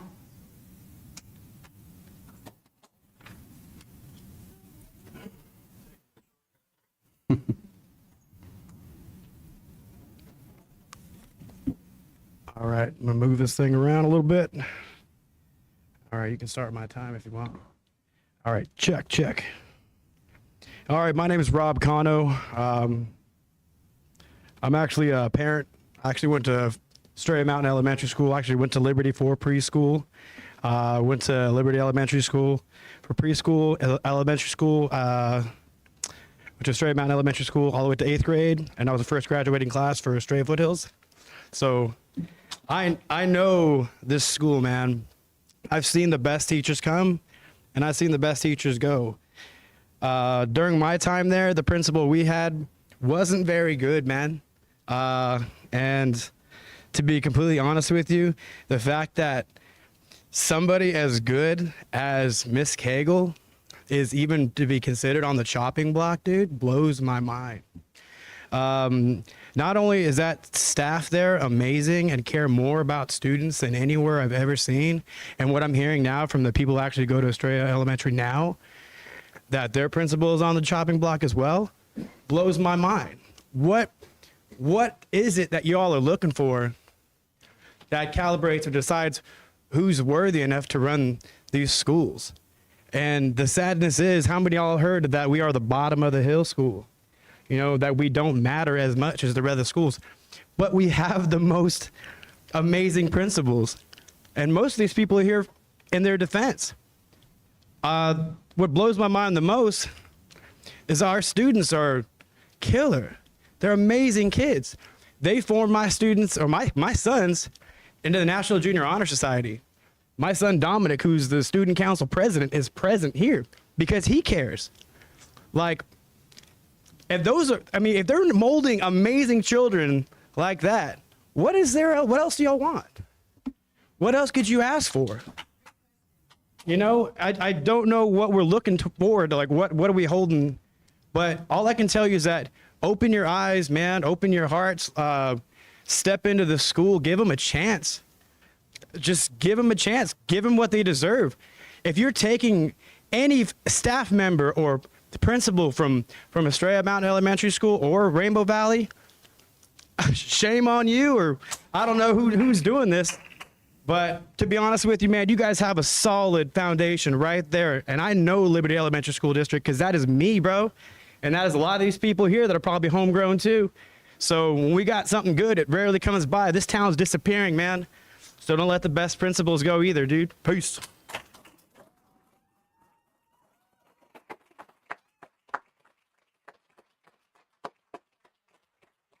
All right, that concludes our public comment, so we will go ahead and move on to item 9.1. This is the approval of the consent agenda. If I can get a motion there, or would anybody like anything pulled? Can I pull 9.3, please? 9.3, give me 1 second. Okay. Motion to approve the consent agenda minus 9.3. Do I have a second? Second. Thank you. We'll go ahead and vote. Board Member Schmidt? Aye.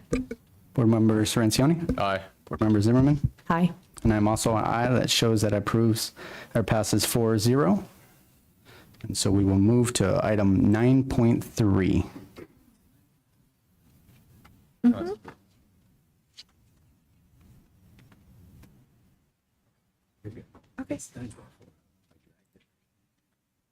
Oh, it was 9.3. Yeah, it was 9.3. It was 9.3. Yeah. It was on mine, 9.3. Okay. Do you want me to go? All right. It was 9.3. So we're good. Okay. Go ahead, Ms. Zimmerman. Okay. I'm bringing this forward because there are 7 resignations for basically immediately, and 5 of those are teachers that could have liquidated damages applied to them. I am not in support of liquidated damages, and I just think it's too subjective to be picking and choosing who we're waiving them for. And I think that the criteria that's being used, at least one other person that wasn't recommended meets that criteria based on their resignation letter. So I'm not in support of passing this with liquidated damages applied. Okay, could we get some clarification on? Yeah, and again, for HR, our job is just to recommend to the board based on the 3 criteria that are in the teacher contracts. That is the moving out of state if a spouse gets transferred, personal illness, or a promotion, if a person gets a promotion. So again, we just from HR recommend, and again, later on, I don't know exactly where that is. I think it's under general business. We will have that just a general discussion around liquidated damages as well.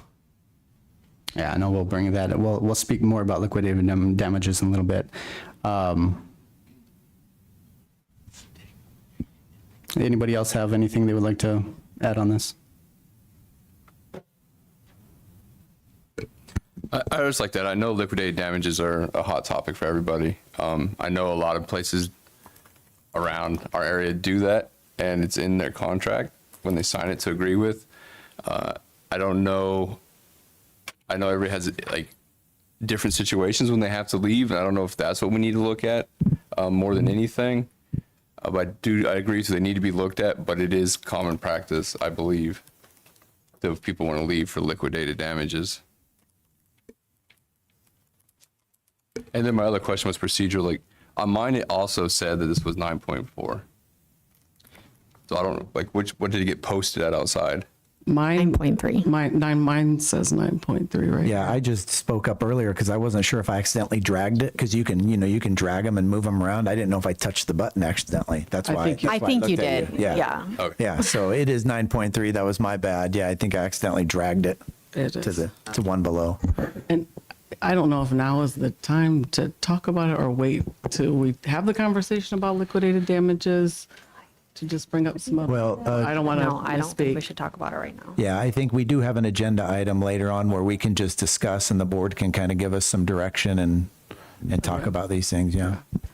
Excuse me, President or Vice President Kenya, can you please, board members here and Shioni, do you want to go ahead and reread the motion to 9.4? Oh, he hasn't made a motion yet. Okay, excuse me, Zimmerman pulled 9.3. I know, but Correct. it was posted as 9.3. Yeah. My Okay, agenda so do you says want to keep it, Kenya, do you want to keep it as 9.3 or As, 9.4? yeah, it's on it's 9.3 on what we have in front of us. It was 9.3 when we came into the meeting. Yeah, I may have touched the button and dragged it. That's why I kind of said, did I move it? Because on the computer you can accidentally move it down. So I don't think it is there should. a way to move it back? Yeah, I mean, that way everyone can see that. That way it all lines up. We'll leave it as 9.3. So if you refresh the screen, I believe, I apologize. I was not meaning to. Sticky fingers, I suppose. Yeah, there it is. Yeah. Okay, we are back Apologies. at 9.3. Yes. Hey, accidents happen. Go ahead. I go ahead and make the motion to approve 9.3 with the change that all liquidated damages be waived for each employee.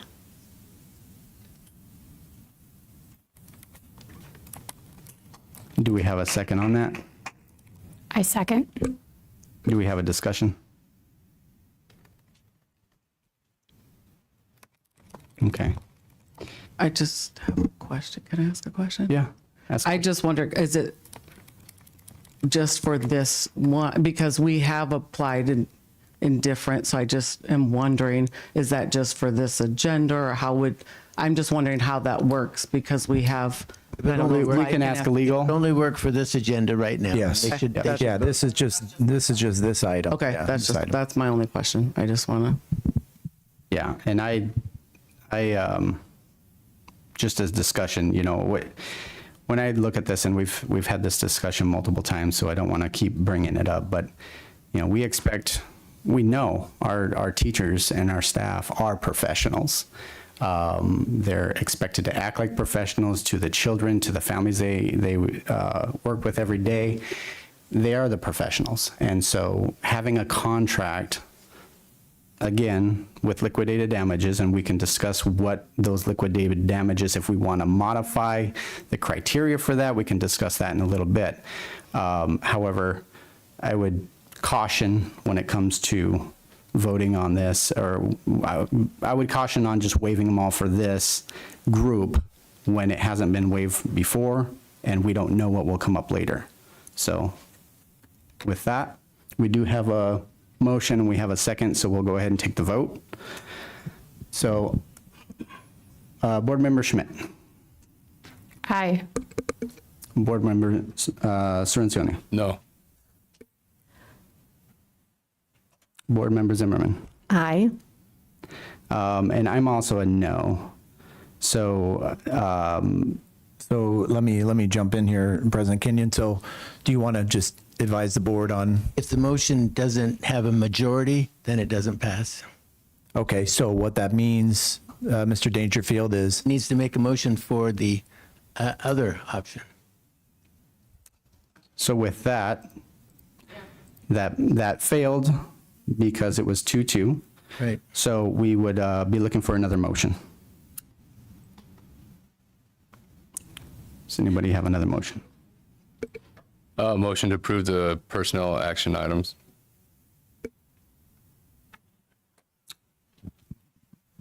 I will second that. It fails. So we have a first and a second, so let's take a vote. Board Member Schmidt, Nay. Board Member Cirincione, Aye. Board Member Zimmerman, Nay. and I would also be an aye, which puts us again at a failed vote. So So it go doesn't ahead. pass this way, so that would mean they can't move forward with the what do we- Personnel action. But yeah, well they could, no, they could, the personnel action, you can't do the damages. So everything. So we can make a motion to approve everything but the liquidated. Yes, yeah. Or the resignations. Pardon? We could, I'm going to make a motion so that I don't break open meeting law. I make a motion to approve personal action items with the exception of all resignations. Interesting. Would that work? Oh, that's a motion. Damages for resignations? Or are you saying all resignations? So she's making a motion to approve the entire personal action item with the exception of all resignations. So we would not be approving those. That's what I believe. Correct me if I'm wrong. Damages will get approved. No, I'm not including any resignations as part of the personal action items. That's what I'm saying. Those are separate things, correct? The resignations and liquidated Well, damages. if I'm excluding the resignations from the personal action items, then I'm not talking about the liquidated damages or basically the resignations in general are they're not approved. Right. So we have a motion on the floor to approve the personal action item with the exception of all resignations. Do we have a second? Second. Do we have a discussion? Dr. Monroe, would this be something then we could readdress at a later date Well, I'm going to look over to Mr. Dangerfield. So Yeah, you your just bring thoughts? it back to the next board meeting. Okay, so this motion, if it passed, everything would pass except for those resignations, which would then be rolled over to a next meeting. The next board meeting, yes. When we'd have a number 5. Okay. All right, so we'll go ahead and take a vote if there's no other discussion. Okay. Board member, go ahead. No, there is quite, so. No, it is serious because the effective date on some of these resignations are before the next board meeting. So what happens to these people? There's no way you can force people to stay here. Yeah. There's no way you can force people. So whether you accept the resignations or not, they just leave. Then we're just, excuse me, the public isn't allowed to speak right now. Then we would just. Accept the resignation. If you're going to continue to speak, you're going to be asked to leave. Okay, thank you. Then we can approve the resignations, and then if we end up changing liquidated damage or something later, then we correct. can. That is correct. Yeah. You can't keep people here. I mean, if they say there's no such thing as slavery in Arizona. I just want to put them in a worse position than they're in. I mean, I will agree with that. I mean, because I don't want the district to come back and these people leave and then call it job abandonment. Like, I don't want to put our teachers in that position. That's what it would do. But I also don't want to approve liquidated damages. And so I feel like as a board member, that's my right to vote that way. Of course. And I would hope that the district would not inflict anything extra on the teachers because of a decision I made as a board member. Can we amend it to say that we won't make it job abandonment until it's figured out? Yeah, I mean, it's just a matter of they would leave when their resignation is effective. I just don't want them when they go for another job, it says they abandon their job. It can be handled in the next board meeting. Yeah, I would. That wouldn't be my intention or my thought. Mine would just be, and I'm not HR, but would be to roll it over to the next board meeting. But Yeah, and you have an agenda item to discuss liquidated damages already, so that can be handled there. And then the next board meeting, you'll deal with this, but it's not going to stop the teachers from leaving. And it doesn't mean abandonment since they've asked for resignation approval. Okay. Okay. I believe we have a motion on the floor by Ms. Zimmerman and Ms. Schmidt. I believe you were the second. Was that correct? Mm-hmm. Okay. That's correct. We will go ahead and take a vote at this time. So Board Member Schmidt? Aye. Board Member Sorrentino? Aye. Board Member Zimmerman? Aye. I will also vote aye, so that shows that motion will be approved 4-0. All right, next agenda item we have will be 10.1. This is discussion consultation, discussion consideration to approve the Verigy Energy Savings Project in the amount of 10.6 million. I would turn this over to Bob Young, but he's not here, so Dr. Monroe, we will. yeah, Vice President Kenyon, I'm going to queue up Dane here. Mr. Young had to leave suddenly. Verigy is an organization that came and presented to the board in, I want to say October, November, when we were actually over at Liberty Elementary, when I think we had the polling going on here. And so we brought them back again tonight to present Verigy and this option that's in front of the board.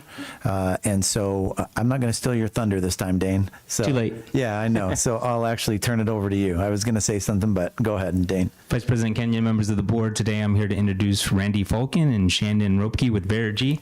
They're going to present on the $10.6 million energy savings project, and their presentation is slightly modified from October.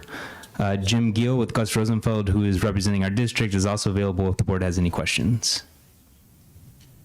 Take it away.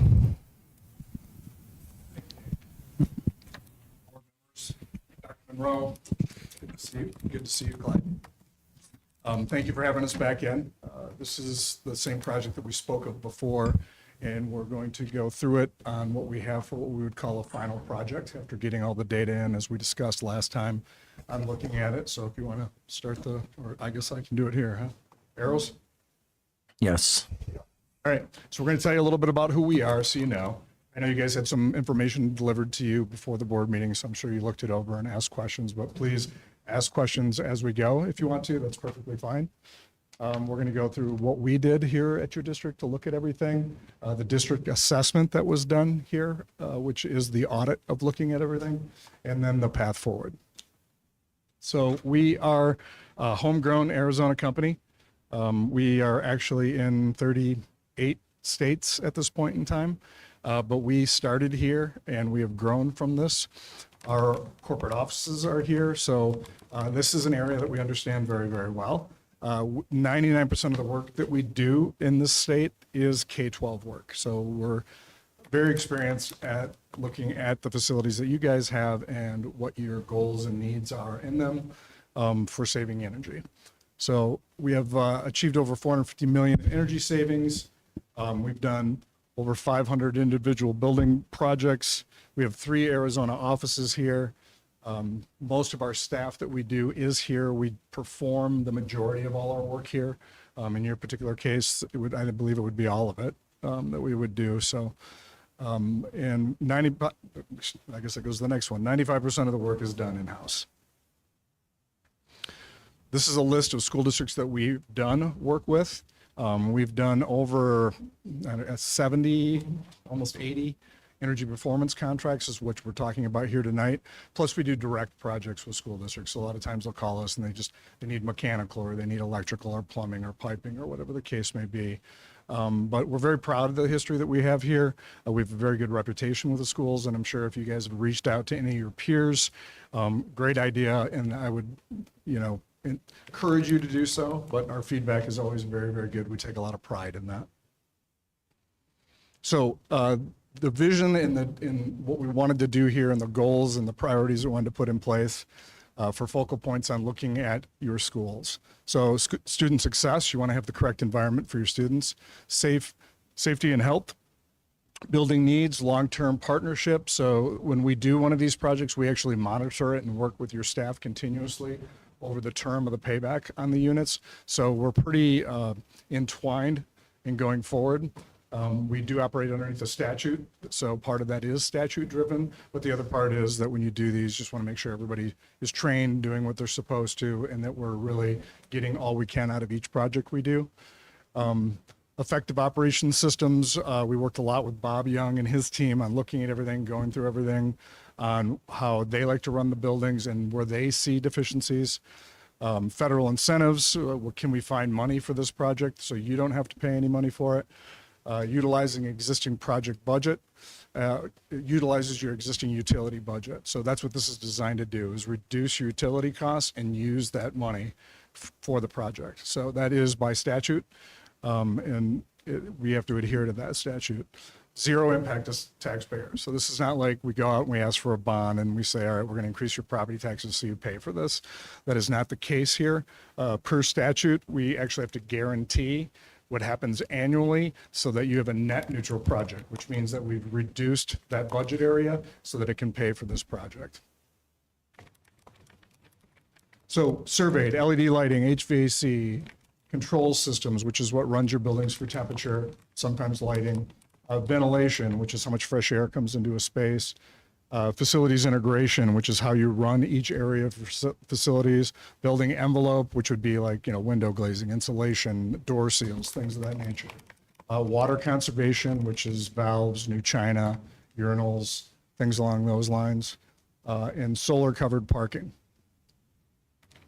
So we surveyed all these things. 62% of your district is non-LED, which is actually good for the project because it's a very easy area to save money in because LED lighting is so much more efficient.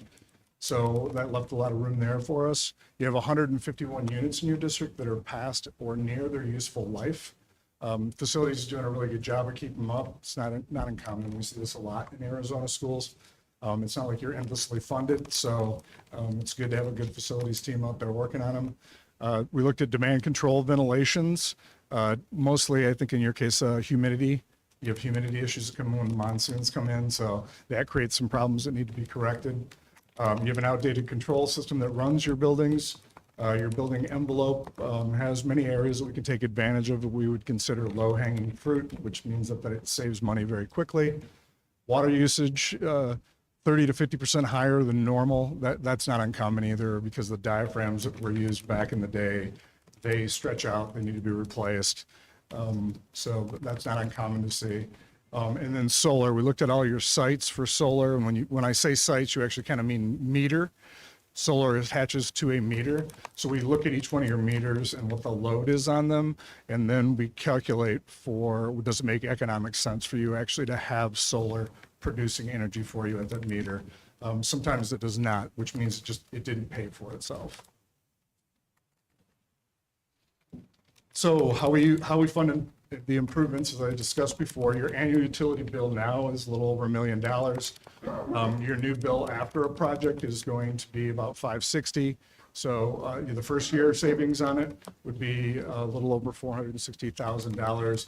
Every year kind of attributes on how they're run in a different savings, but this is not taxpayer funded. This is using your budget. Right now, that money goes to utility companies. All you're doing is shifting it so that it's not going to the utility companies and you're using it to make improvements.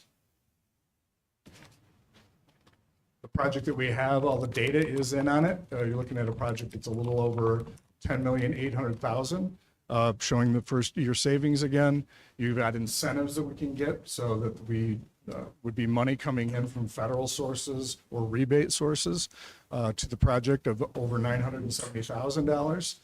The projects, if you look at the little matrix below, it shows the sites, and then across the top, it is all the ECM. So you have lighting, HVAC upgrades, EMS, which is the building control systems again, water efficiency, et cetera, and all the X's show which locations are getting those improvements.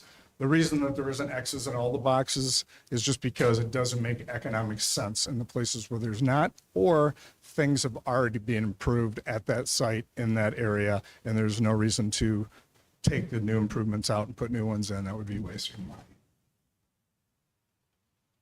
So benefits and impact: enhance environment for student success, no impact to the taxpayers, parking shade, most of the, I think all of them, or all the units. Yeah. All of them provide parking shade, which is in our state pretty valuable usually because it gets pretty warm. Effective operation systems meets the facility's needs and the long-term goals. Long-term partnership with us, we will monitor this. It's transparent, so the district will be trained how to do this and see it as well. And then we're required, obviously, by statute, ARS 15-1301, that we keep track of the savings, and then we do annual reconciliation reports. In our case, we actually do quarterly meetings with you guys, and the savings in the meter data is transparent. So we'll actually be doing it more often than that, but it's required that we do at least once a year for a delivery report on what happened. If we come up short in the savings, then we have to write you a check. So that's what the statute says. Zero change order project. So this is not a regular construction project where I'm going to give you a price. I'm going to come back and go, oh, gee, I didn't know this. We're going to have to add all this in. There's going to be more. These are zero change orders. So everything is covered in the project. If I find something I didn't see when we were doing audits, then that's my responsibility. District funded improvements. District is currently paying for the project now. So you're paying your utility bills now. So you're paying for the project. So because it's only a shift in budget. And there are federal dollars, again, that are paying for a good portion of the project as well. So next steps would be a board approval. We would execute a guaranteed savings agreement. So we can send that stuff out so we're in statute. Then we will have a construction begins. There'll be kickoff meetings and a schedule on everything. Construction on this will take probably total from complete around 14 months. Be my guess with everything. Some things go faster than others as we move through them, but that would be the overall project timeline. Questions? And we also have Jim Gill here who can speak on some of the financing options that Dane can talk about. One comment I wanted to just say before the board asks questions, and Jim can come up to the mic and answer questions as well, is, you know, these type of projects, one of the things that gets me really excited is, and Randy and Jim can speak to this, but communities that have hard times passing bonds, sometimes these are the projects that are taken advantage of. We know that there's a big struggle with capital funding in the state of Arizona. The lawsuit continues. We're going to have a ruling in March of this lawsuit that's 7 or 8 years old, but trust me, that will be appealed within 24 hours. And so these type of deals, as you saw the list, I guess your brag slide, all the people you guys do business with, a lot of districts that have a propensity to not pass bonds or have voters support a lot of their initiatives. This is kind of low-hanging fruit. This allows us some capital planning into the future to take care of our buildings. So I don't know if you want to touch on that a little bit, Randy. Yeah, I mean, I would add this too. So, when we do these, we can use a muni list to fund them, which typically happens, but there's many of them that we do that is a combination of some kind of capital fund, federal dollars, bond money. Schools do them for different reasons, but really when they pull them forward, it's typically to help stretch their bond dollars or to get their facilities where they need to be so they're better for the occupants. And then they pay these off in the future. So it's just a matter of kind of doing it all and getting it done faster and getting things where they need to be. But we've done business with many school districts. Yeah, and this is all we do. All right, with that, we will have ask for discussion or questions. Board Member Schmidt. I have none right at this moment. Thank you. Board Member Cirincione. I guess I have a couple. First, thanks for coming back out and talking to us. So how long is the savings guaranteed for? In this particular case, it's 20 years. So 20 years? Yeah. All right, so you're saying the first year, the savings is going to be 464,000, right? Correct. All right. And then one of the other questions was, is this like a one-time deal project? So if we are building more schools and they start going down, is this like, hey, we used it now, we can't use it again in the future? Or like, how's that work? How's the program? No, we do. We typically, a lot of these schools on here, you see different colors that are on there. That represents multiple phases. So we have a lot of schools we've done 5 or 6 phases with. Obviously, when we go through and do audits now, your equipment is all X age right now, right? But in a few years, it's going to be a few years older. So maybe some stuff that we would say, hey, we don't need to replace that now. Let's not spend that money now. That stuff starts coming to the forefront. Also, new technology and new opportunities and things like that come to the forefront. So many times we do multiple phases over time. Some are quick, some are farther apart. It just depends on what the situation is. Okay. And then you're saying the lifetime savings is going to be like $28.8 million. Correct. So is that what it's going to cost us to do this? No. The figure that I showed you on the slide, the 10.8. Oh, gotcha. Right there. That is your total on there where it says total project size. That is it.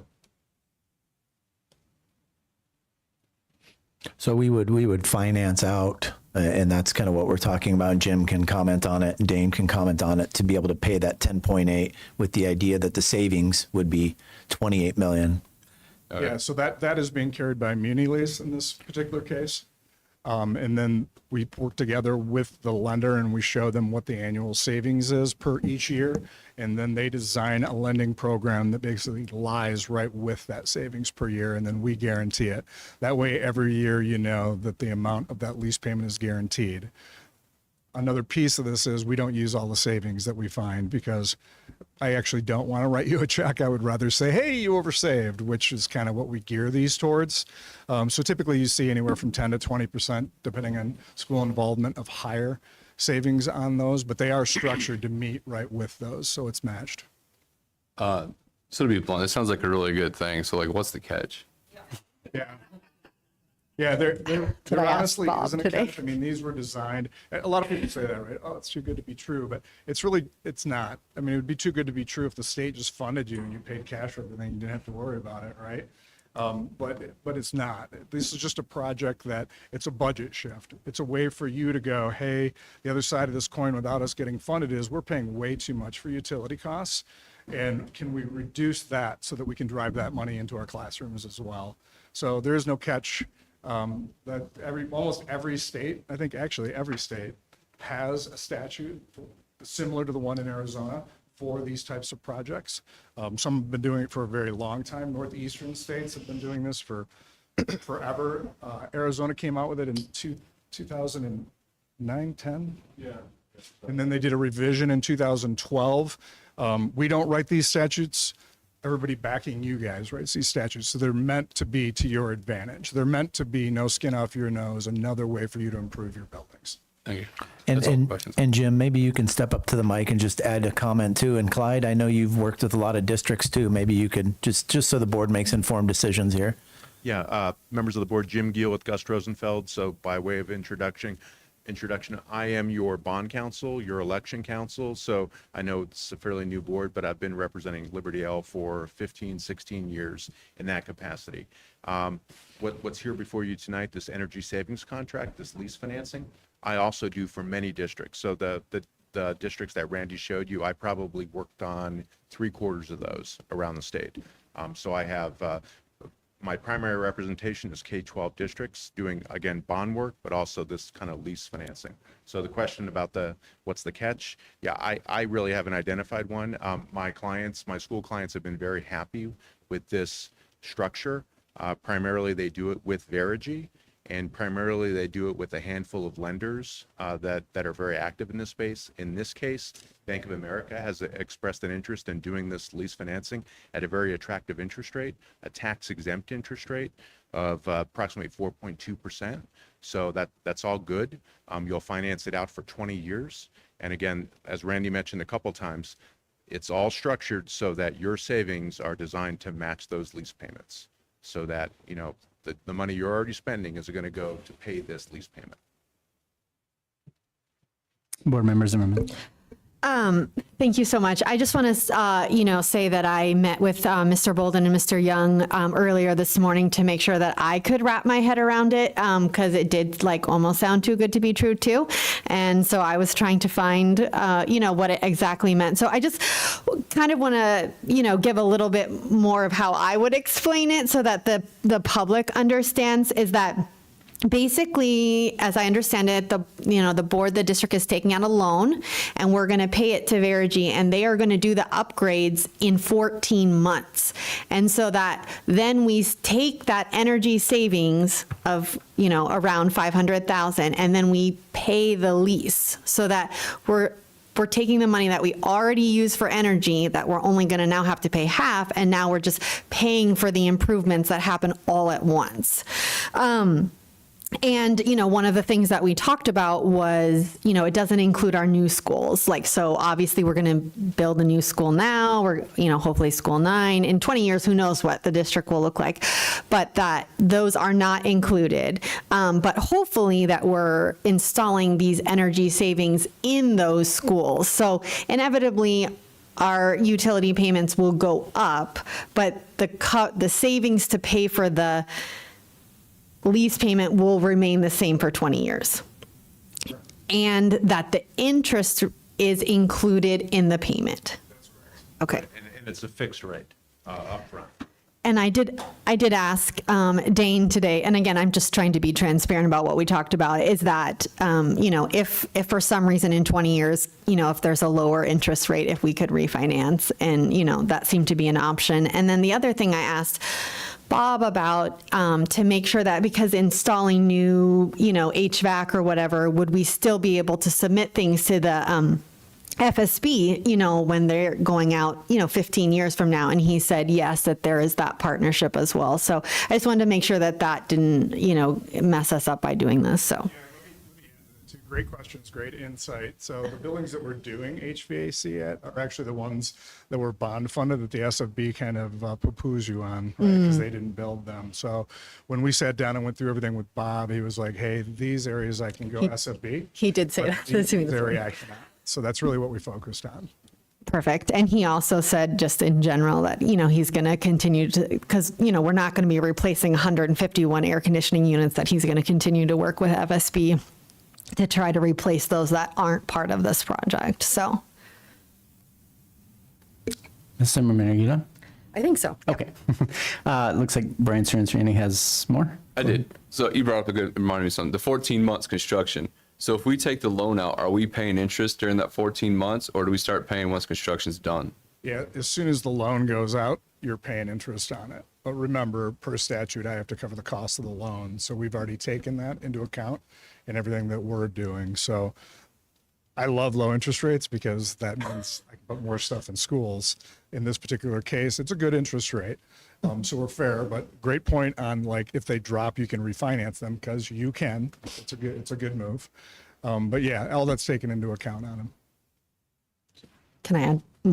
Go ahead. Okay, one more thing, just for transparency's sake, the incentives, the estimated incentives, that would just be used to pay down the loan, correct? That's correct. It's part of the financial picture. Thank you. All right. Another questions or comments? I had a few written down here, but they all got answered. So I appreciate you. Thank you for the presentation. Great presentation.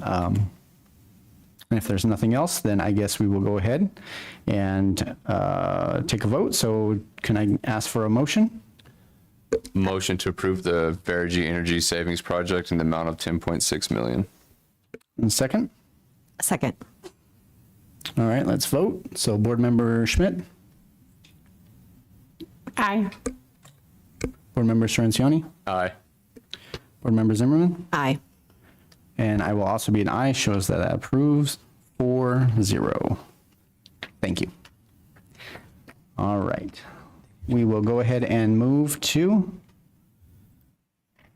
10.2, discussion and consideration to approve open enrollment annual capacity for school year 25-26. Dr. Monroe. And Vice President Kenyon, members of the board, this is an annual approval that's brought to the board this time of year.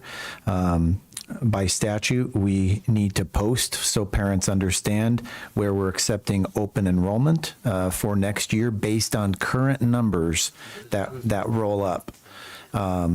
And what I want to tell the board is a few things that you're aware of with this recommendation is, number one, we look at special education open enrollment very carefully on a case-by-case basis because of our program capacity. And so we don't have capacity to accept open enrollment outside of the district, meaning a student who lives outside of the district applying to one of our schools. We look at those numbers very carefully. We post this, what's attached there so parents can see that. And then we follow policy as people apply for open enrollment for next year when space becomes available and there's communication made to those parents. And so this vote, what's put in front of the board tonight, is meeting the statute that we would be able to post as we open up our enrollment, because kindergarten registration enrollment will be just right around the corner here next month. And so administration would recommend the board to approve the open enrollment capacity with no annual capacity for special education open enrollment new students. And I can do my best to answer questions. I know I talked to a few of the board members today, Mrs. Zimmerman. This is an ed services thing that I put my name on, so I can do my best to answer those questions. But this is a yearly renewal, and what you see there is what will be transparently posted on the webpage. All right. Let's start with discussion questions. Let's start it down at the end. Ms. Schmidt, do you have anything? No. Okay. Mr. Cirincione? Aye. I'm sure Kelly has. I do. Ms. Zimmerman? Surprise. Okay, so my concern is we are saying that these classrooms, could we scroll down? Sorry, thank you. These classrooms for next year are closed. So my concern is saying that we're closed for kindergarten when we don't know what the enrollment for kindergarten is going to be. And my hope would be that if we have enough students, that we would open a section, because we always talk about wanting students in the district. So I hate to close kindergarten open enrollment without knowing. Now, I just wonder, can we have a time frame? Because I don't want to get in the situation where we were with Freedom this year, where their kinder is busting at the seams.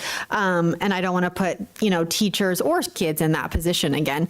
But I also want us to have the freedom to welcome new students to our district. So that's my concern, is to closing basically any kindergarten classrooms yet, when we haven't even had kinder roundup and things like that. So Yeah, I think Member Zimmerman, it's a great point. You and I discussed this earlier. I think if the board was to make a motion, I think you could adjust the wording to remove kinder and have it be something we watch really closely. I do agree. We basically base our kindergarten numbers on current numbers, so it's a little bit of a crapshoot because it's not really predictive, whereas we know more or less how many fifth graders from the fourth grade. There's a lot of young families. And so if the board so chooses, a motion could be made where you could just adjust the wording and remove kindergarten off there. And we could do that, move forward. Good? Yeah. Okay, just making sure. I don't have any other questions right now at this moment. So with that, we'll go ahead and take a motion. I make a motion to approve the open enrollment capacity for school year 25-26 minus any kindergarten classrooms. Is there a second? A second. We'll go ahead and take our vote. Board Member Schmidt? Aye. Board Member Cerenziani? Aye. Board Member Zimmerman? Aye. And I'm also an aye, so that shows that motion passes 4-0.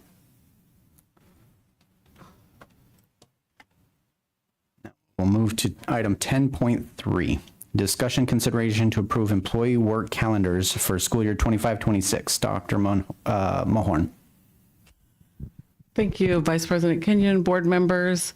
You might not have them printed out, but before you are 11 different work calendars for the 25-26 school year, and I'm ready if you have any questions about anything. I do want to, as I put in the board update, especially the Friday working calendar, that's the not the most important one, but one of the most important ones, that Dr. Sloat sent that out to all of the teachers and just did a survey, which one, there were two different options, which one do you prefer? And the one that had technically the most votes was the one that was chosen. After that was chosen, that was sent out to the TAG group, the teacher advisory group, for feedback, and it was sent out to all administrators for feedback if there was anything glaring for feedback, and there was no feedback received on that. Thank you. Any questions? Go ahead. Okay. Could we just pull up the certified calendar just so that everybody sees what we're talking about?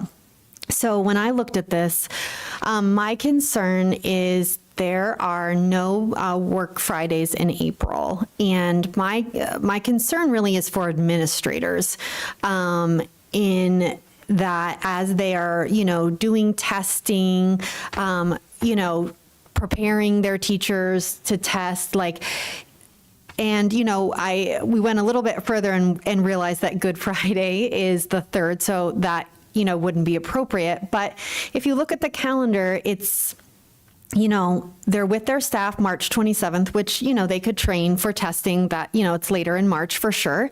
But then they're not with their staff all the way till the last day of school. And I just wonder if that creates some logistical problems. I realize that the teachers may not have accounted for that, but I'm just concerned about our administrators not having the ability to be with their staff. And, I did look at the other option that was in the board update, where it just moved one of the two in February to one in April. So, it's just, that would just be my concern here. Yeah. And I don't know if administrators want to say anything. I know it's really hard to put them on the spot, but. I did send it to all of them as well. Yeah. And ask for any feedback, any concerns, before it was put on the agenda to send to you all as well. Just to, for reasons just as that. Yeah. And didn't get any, because we want to hear that before it's brought to you. Like, Yeah. hey, did you think about those types of things? And didn't get anything. So I definitely hear what you're saying. Okay. Any other questions, comments?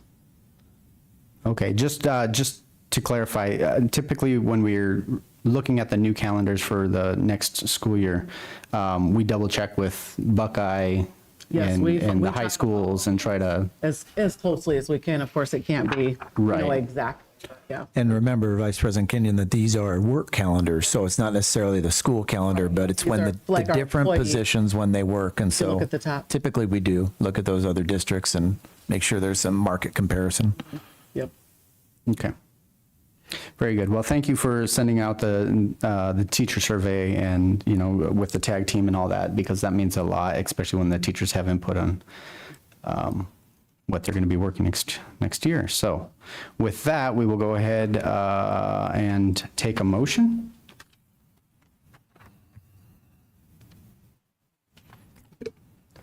Motion to approve employee work calendars for school year 2025, 2026. All right. Do I have a second? I second. Oh, sorry. All right. Ms. Schmidt had the second first, I think. We'll go ahead and take our vote. Board Member Schmidt. Aye. Board Member Cirincione. Aye. Board Member Zimmerman. Aye. And I will also be an aye, so shows that approved 4-0. We'll move to item 10.4, discussion consideration of the updated board superintendent operating and communication protocol. Dr. Monroe. Vice President Kenyon, members of the board, before you is an updated protocol for how the superintendent and the board team operate and communicate together. This is not policy. This was formed in July of 2023. A facilitator came in and we talked about how does the board and the superintendent want to be able to communicate and work together. And so there's a lot of practicality to this document. It's been touched and revised maybe 2 or 3 times. The idea is that this is the board's document, and the idea is that the board signs off on it, and we hold each other accountable to this, and we strive to work in this direction. So you'll notice in this document there's a few areas where we brought this, I want to say it was November, a few months back, and we brought it to the past board for them to offer some input.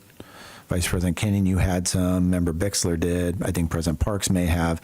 And so the things that are italicized was an attempt to clarify or make it a little more clear based on some of the input that was given. However, with that being said, this is the board's document with the superintendent. So it's here for your review and your approval tonight. If the board found things that they wanted to change or weren't suitable, we could always take it back. But this would be something that, again, the board would informally sign off on, basically saying that we all agree to work this way, and that we post it. So, that's what's before you now. Any questions? All right, Board Member Zimmerman. Okay, so, I'm going to pose the same question that I did about something else about the last meeting, is that I'd really love to have a discussion about different things on this, but if that is not what this board wants to do, then I will just list my concerns. So, you want me to just list them? You can. We can, yep, this is the time we can go over that. Okay. All right. So on the second bullet, it says communications between staff and the board are encouraged. So I think, I thought we've been very specific that we're really not communicating necessarily with staff, that we're communicating with the superintendent. If that's the case, I think, I'm not sure if that word is staff. I'm not sure what that's supposed to mean. I think that leaves things up to interpretation there. Do you think some more lines of like district staff? Well, but even I've asked the question, if I want a Katie Instata, I could email Dr. Slope, but the way that's been explained to me is that I should only email Dr. Monroe. And so then he should email Dr. Sloat. So if that is the procedure, then I'm just not sure that this is worded the way that we're operating. Mm-hmm. Yeah, Board Members, on that point, and I was involved in pretty much a lot putting this in together when this first started, and I was very grateful we have something like this. I think for that bullet point, it was more for the encouragement of staff to feel okay to approach a board member That's kind of the direction we were looking at that. And correct me if I'm wrong, Dr. Monroe, but in the past, there had been staff members that were basically chastised for even speaking to a board member. And so I think that's the direction we were looking at that bullet point, is basically saying that it's encouraged. Like if a staff member has an issue and they don't feel like they're getting the results that they should at whatever levels above them, then they can come talk to us. And that was kind of the encouragement, because we don't just represent, the stakeholders out in the community, the kids, the staff, but we definitely do represent the staff as well, right? We work for them. So that's, I think, where this bullet point was coming to. If you can think of a different way we can word it, maybe? Yeah, I'm just not sure it should be connected. I think it maybe needs to be explained, because then it says, however, board requests that will likely require considerable time or have political implications should be directed to the board president and superintendent. So the way that I read that is like I'm asking something of a staff member based on what's written underneath of it. So I understand the intent in which you wrote it, but the way it's connected, I guess, it's not, in my opinion, it's not clear. I agree, because I think this whole document is how superintendent and the board is supposed to interact with other people, not how they're supposed to interact with us. So I understand what you're saying. I agree with you.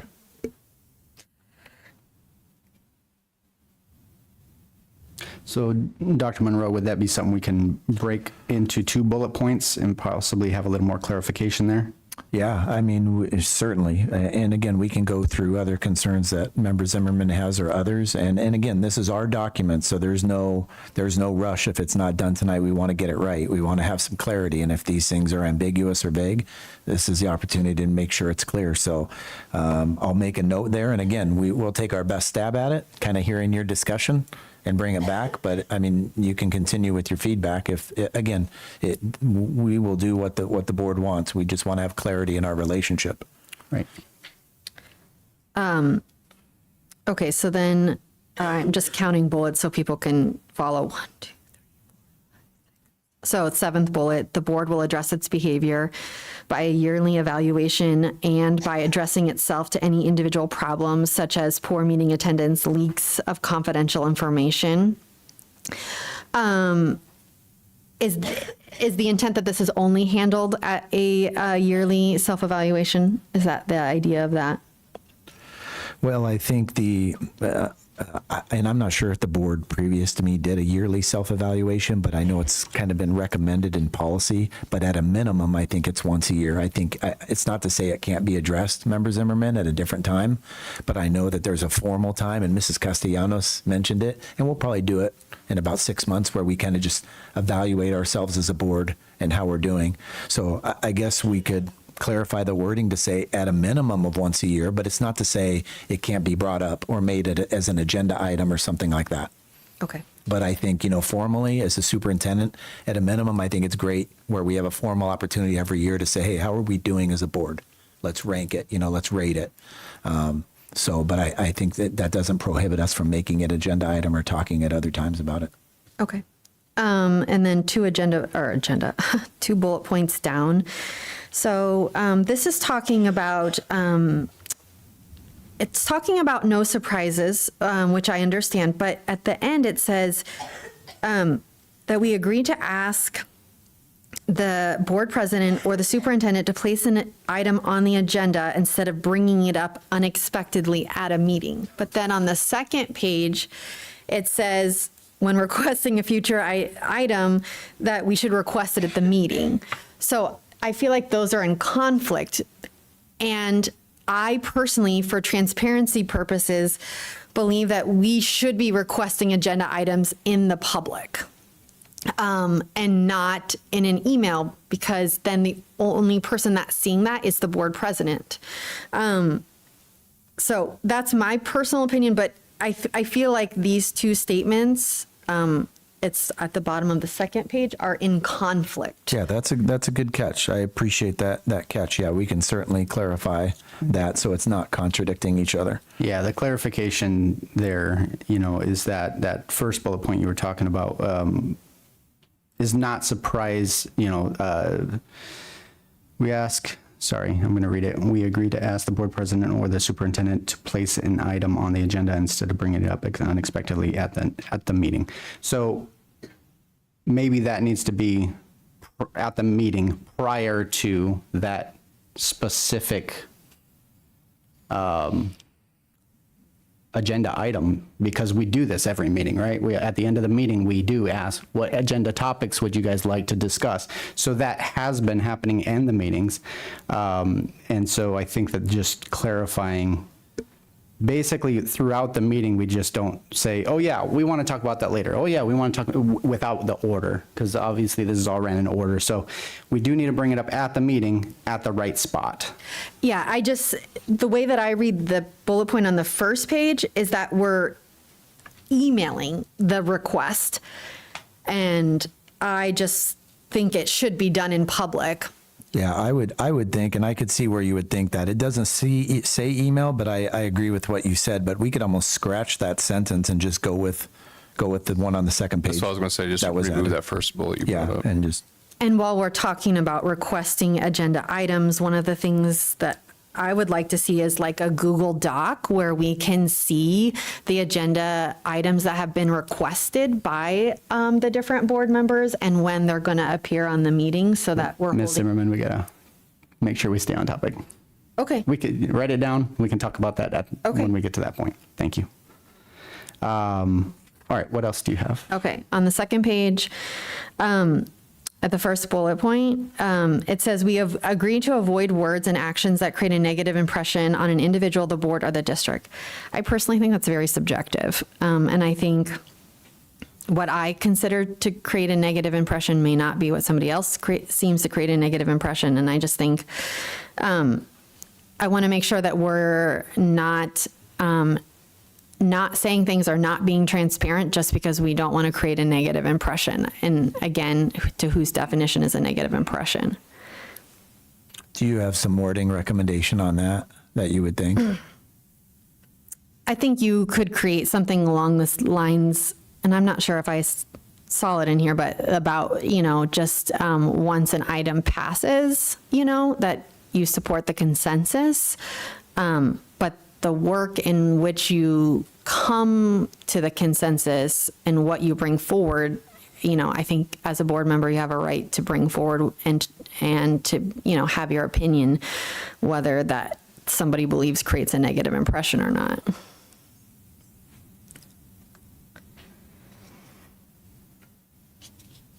Okay.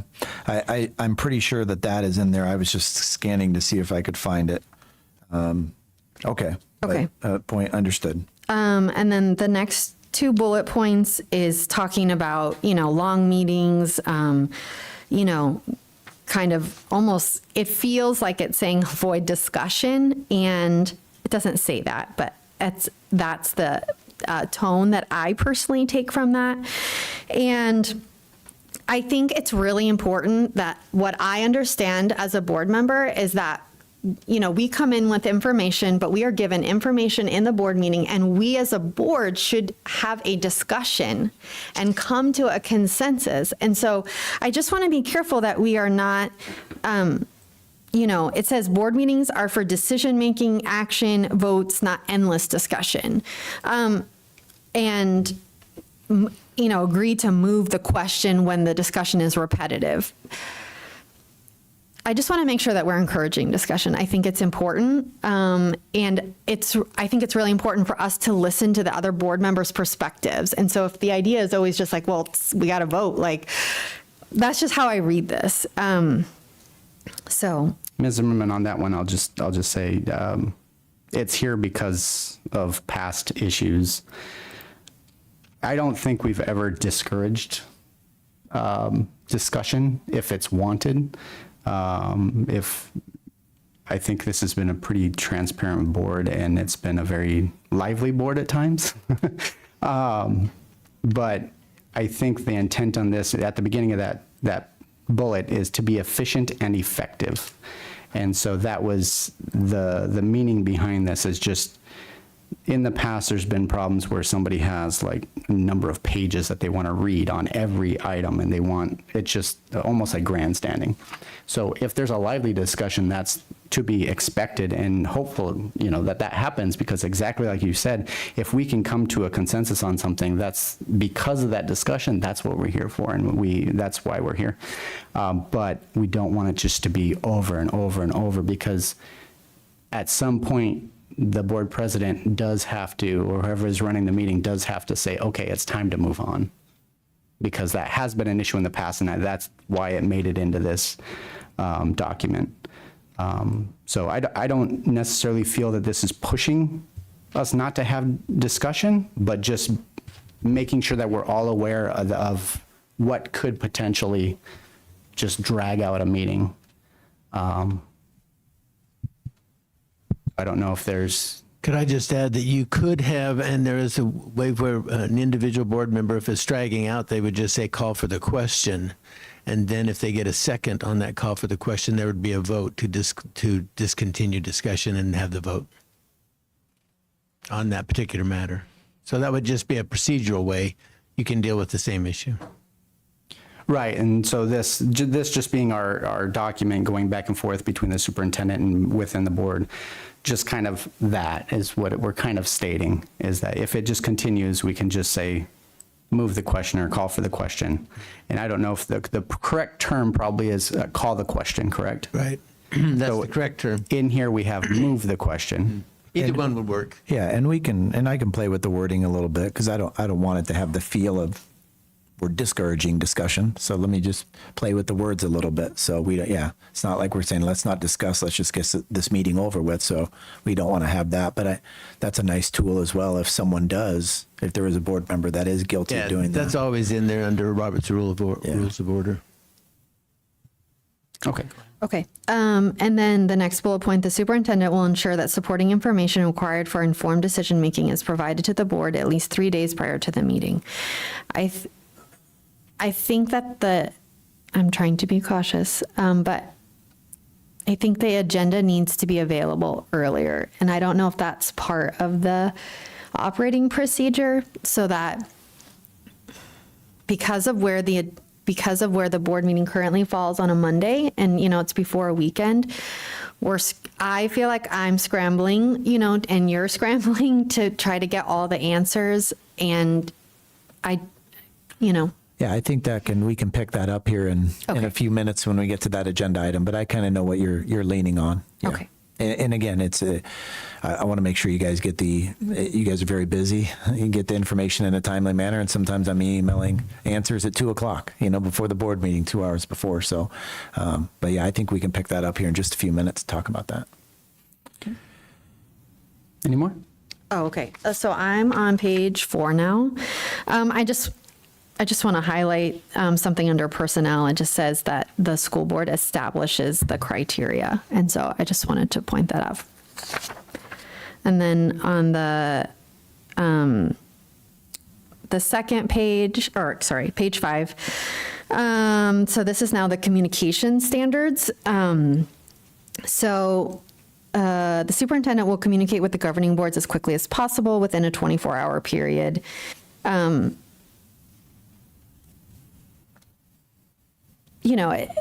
The question is, because of where the board meeting falls, does that include weekends? It's just, I just think it's something, we'll talk about later. So I'm going to leave that for now. And then bullet point 1, 2, 3, 4, 5. Sorry, I should have not numbered them. The district maintains a communication team. What does that mean? A communication team that's led by the director of communications. So Mr. Diesner has kind of a crisis communication team that he has of Bob Young, Dr. Mohorn, that he meets with every couple weeks, every month, as kind of a crisis team. If we were ever had media inquiries or anything like that, that he had to work with that team. Okay.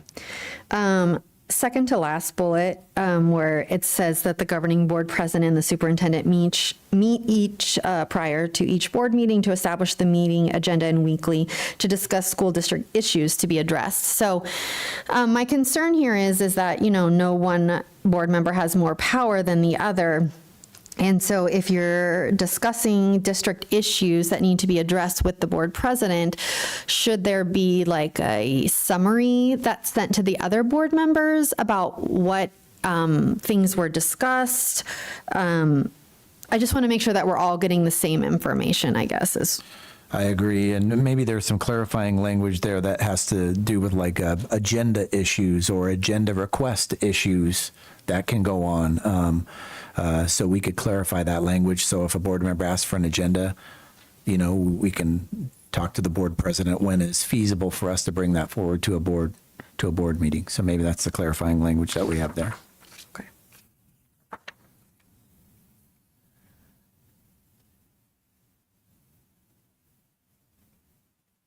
Okay, on the last page, board member ethics, the fourth bullet point says communicate to other board members and the superintendent expressions of public reaction to board policy and school programs. Is that in accordance with agenda items?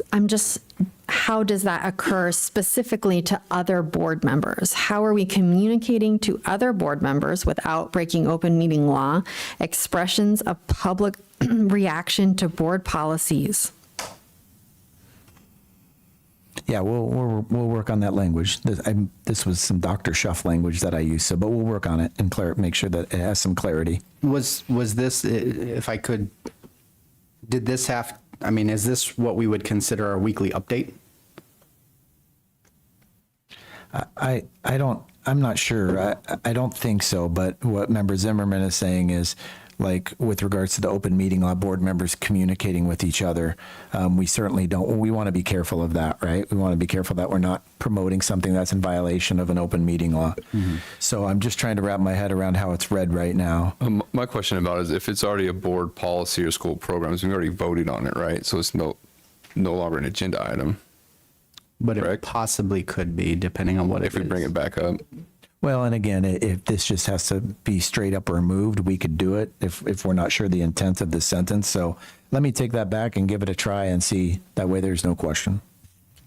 Okay. Under number 6, bullet point, it says support the employment of persons best qualified to serve as school staff members and insist on regular and impartial evaluation of all personnel. I'd love to see the word also put kids first in that statement.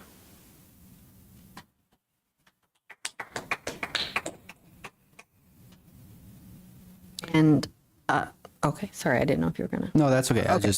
I was just, I mean, it sounds good, but how do you do that? Support the employment of persons best qualified to serve as school staff members and insist on a regular and impartial evaluation of all personnel.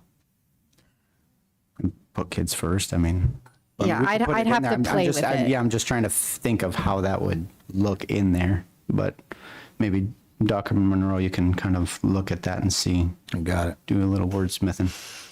And then I just want to point out number 8, in light of recent things, to take no private action that will compromise the board administration and respect the confidentiality of information that is privileged under law. That's all I have for this. Thank you. All right. Does anybody else have anything they would like to add, discuss, talk about in regards to this document?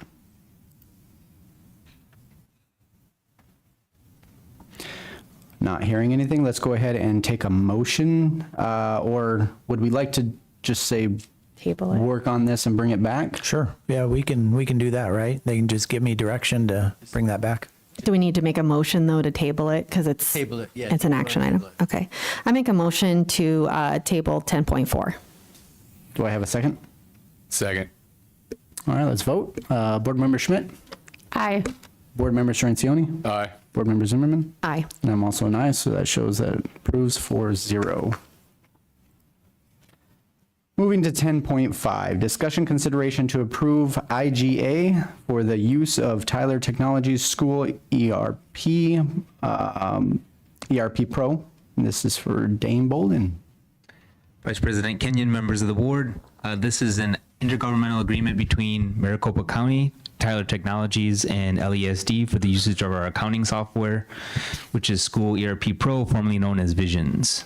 This IGA is good for 5 years and we'll have to renew until 2029. It's my recommendation that the board approve the IGA. All right, any discussion? No discussion, let's go ahead and take a motion. I motion to approve the IGA for the use of Tyler Technologies School ERP Pro. I have a second. Second. Oh, you said second. No, I said, do I have a second? Second. All right, let's go ahead and vote. Board Member Schmidt. Aye. Board Member Cirincione. Aye. Board Member Zimmerman. Aye. I'm also an aye, so that shows that it passes 4-0. All right, 10.6. Discussion, consideration to approve governing board meeting schedule for school year 25-26. Before I pass this over to Ms. Camarada and Dr. Monroe, I'm going to ask the board if we can just do a discussion on this, as one board member is not present, and I have a few things I would like to say, and I believe other board members do as well in regards to this. So we might not want to pass it as is, but let's go ahead and pass it over to Ms. Camarada. Thank you, Vice President Kenyon, fellow board members, and Dr. Monroe. Right before you, you have a sample hard copy of the potential 25-26 school year governing board calendar for Monday evenings at this point. Each year, it's brought to the board for discussion for future governing board member meetings that will start in the new fiscal year of July. And then just a couple of points while you're looking at it, that our neighboring school districts, they have their meetings on Monday and or the second Monday of the month. Both Buckeye L and Buckeye Union, they have their monthly governing board meetings on Monday. I thought this would be a good opportunity to bring this to you today, as we have our new board members that are also present. This is only for a discussion, although the agenda it's marked action. And that was an error. We had our internet down, so must have not taken the change. So, however, it's up to the board discretion. And Dr. Monroe, I didn't know if you wanted to add anything to that. Yeah, I'll just add a few things. Members of the board, Vice President Parks, I think as a new board, this is the time we talk. You guys are all very busy. You have a lot of different commitments. Does Monday work? We've heard Tuesday brought up. President Parks isn't here, and so this is why this is a good discussion, but we're looking for some direction from the board as far as what works for all of you in your busy lives. As far as, when board meetings occur, we heard earlier some concerns about turning around information on a Monday, which it is a real thing. I will say that the only thing that I feel strongly about as a superintendent that I would recommend is I do think it's very realistic that we could go to a board meeting once a month. The reason I say that is I've been in past districts where we went from 2 to 1 a month, and we were just as effective and just as efficient. And then we weren't racing towards the end, as was mentioned earlier, to get the board the information. It's hard to have our staff finish a board meeting tonight and then start tomorrow on the next board meeting when it's 2 weeks out. However, when it's a month out, you're able to have some focus and really be accurate. So I'm just looking, Vice President Kenyon, for the board to discuss what night is good. We can take it back and play with some calendars and some schedules, with Mrs. Camarada to bring it back in February. We don't have President Parks' voice, but again, we work for the board, and we'll kind of do what you guys want. So I was just looking for you guys to maybe have a discussion on what you'd like to do as your first meeting as a board, as a new board together. Well, let's start that discussion. I hope everybody's had a chance to kind of look at this calendar and digest it. This was just, sorry to interrupt, Vice President, this was just a stab at many kind of looking at once a month on a Monday, but again, we're open to other nights if that's what works better with the board and their schedule. We don't want to make a hardship. We just know past at least the short time I've been here, the 2 years, it's been Monday night. I don't know how long it's been Monday night, but. Long time, at least 6 years. Yeah, there you go, at least 6 years, so. So why don't we go ahead and open this up for discussion? We can start with you, Ms. Schmidt, if you have anything you'd like to state, add. I'll go ahead. So I have no problem with it being like on a Monday or whatever. My biggest issue is kind of brought up is with us not having school or work on Friday when we get it Thursday evening. I don't think that's enough time for us to react to a lot of the information. You mean on a Monday? When we get the agenda. Yes. Yeah. So I have when the board meeting's on a Monday is what you're correct. saying. Okay. Yeah. So I don't have a big issue with the day of the week we're doing it. My issue is we're not getting enough time to actually digest, send like good questions out and give time for the staff to give us good answers. Okay, understood. However, a Tuesday could help with that, right? Because it's an extra I do day. like the first half of the week, though, I'll be honest. Ms. Zimmerman, go ahead. Okay. I would be a proponent of Tuesday for a couple of reasons. The biggest one being the getting of the information. I personally cannot get through an entire agenda in one night, even if you gave it to me on Thursday, and if you answered questions on Friday. Like, I just physically, it's a long agenda. I think you can see I have a lot of questions, and that's okay. And then, to be honest, to get the answers at 2:30 before a board meeting, it's just not enough time. And then if I have a follow-up question, we're like chasing it. The other thing that I think is that we have sports now on Monday nights, or Monday afternoons. And I think that is, somewhat unfair to our principals, to our parents who want to be involved. My concern would be pushing it to a Wednesday or a Thursday, as I think schools have events. A lot of schools don't want to do events on Thursdays because that's considered the Friday, so they have them on Wednesdays. So I think that could really hurt our staff. So I would be a big proponent of Tuesday. The only thing that I want to say about one meeting a month is that I think inevitably they're going to be longer, right? Because we have to cover what we've been covering in 2 meetings. And so I understand what you're saying. So I just, when we go back to those protocols and making sure we're efficient, I just want to make sure that, again, we're encouraging the discussion and we're still having those things. We're bringing the agenda items forward. I hate for be like, well, we couldn't get to your agenda item because it was already too long when we are only going to have one meeting a month. So I just want to make sure that we're considering those things. The only other concern I have is that typically, with the personnel action items, if we only have one meeting a month, I don't want to limit us to having like a teacher start to support students if we're having to wait a whole month to approve that person. And go ahead. I agree. That was a concern too. But in my mind, we would have, if we needed, we'd have like an emergency meeting with like a one topic. We'd come in, look at the personnel action, and then boom. Yes, which had been done in the past. Yeah. Do you want to speak to that a little bit, Dr. Mulhorn? Because we kind of have those instances now or at the beginning of school. And listen, just because you have we can always call a meeting anytime. Mm-hmm. You can always call a meeting. But do you want to speak to that a little bit, Dr. Mulhorn, just for some clarity on the calendar? We're staying on the board item, Vice President Kenyon. We're staying here. Yeah, I think we are. Yeah. And I don't remember exactly when that maybe 2 months ago. Well, just kind of describe how how we deal with that if someone was to be hired, that we're not waiting 3 weeks for them to be in front of kids. Yeah. Right now, we actually we have changed maybe 8 weeks ago, and we have let people start before it's pending board approval, because actually they have had all their background check. They have had everything done. It has just been board approval. So they know they start pending board approval. So we have not waited now for board approval because they have every single thing done. So they can be in front of kids. They have every clearance. They have their IVP card. They have their background check. They have everything. So we don't wait for official board approval. So they know that you are approved pending board approval. So if you start today, or if you've started today, and you get board approval tonight, you can be in the classroom today because you have all your paperwork done, all your background checked, everything has been done except your official check for board approval.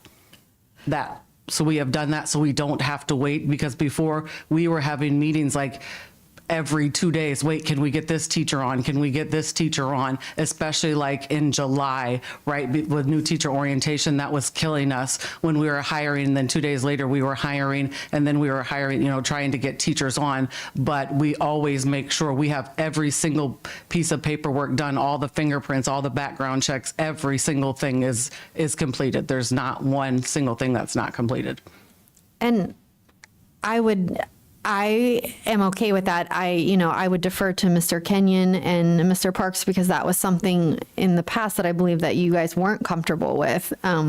in past administration that you really wanted it to come board approved first. So, you know, My understanding, it was President Todd that was the one that wasn't comfortable with that. That was my understanding. This is a practice we currently do and is pretty standard because it really handcuffs HR departments and principals and it does. And I'm just going to use, my daughter as an example to get a para, they're like, yep, we're waiting for the board meeting.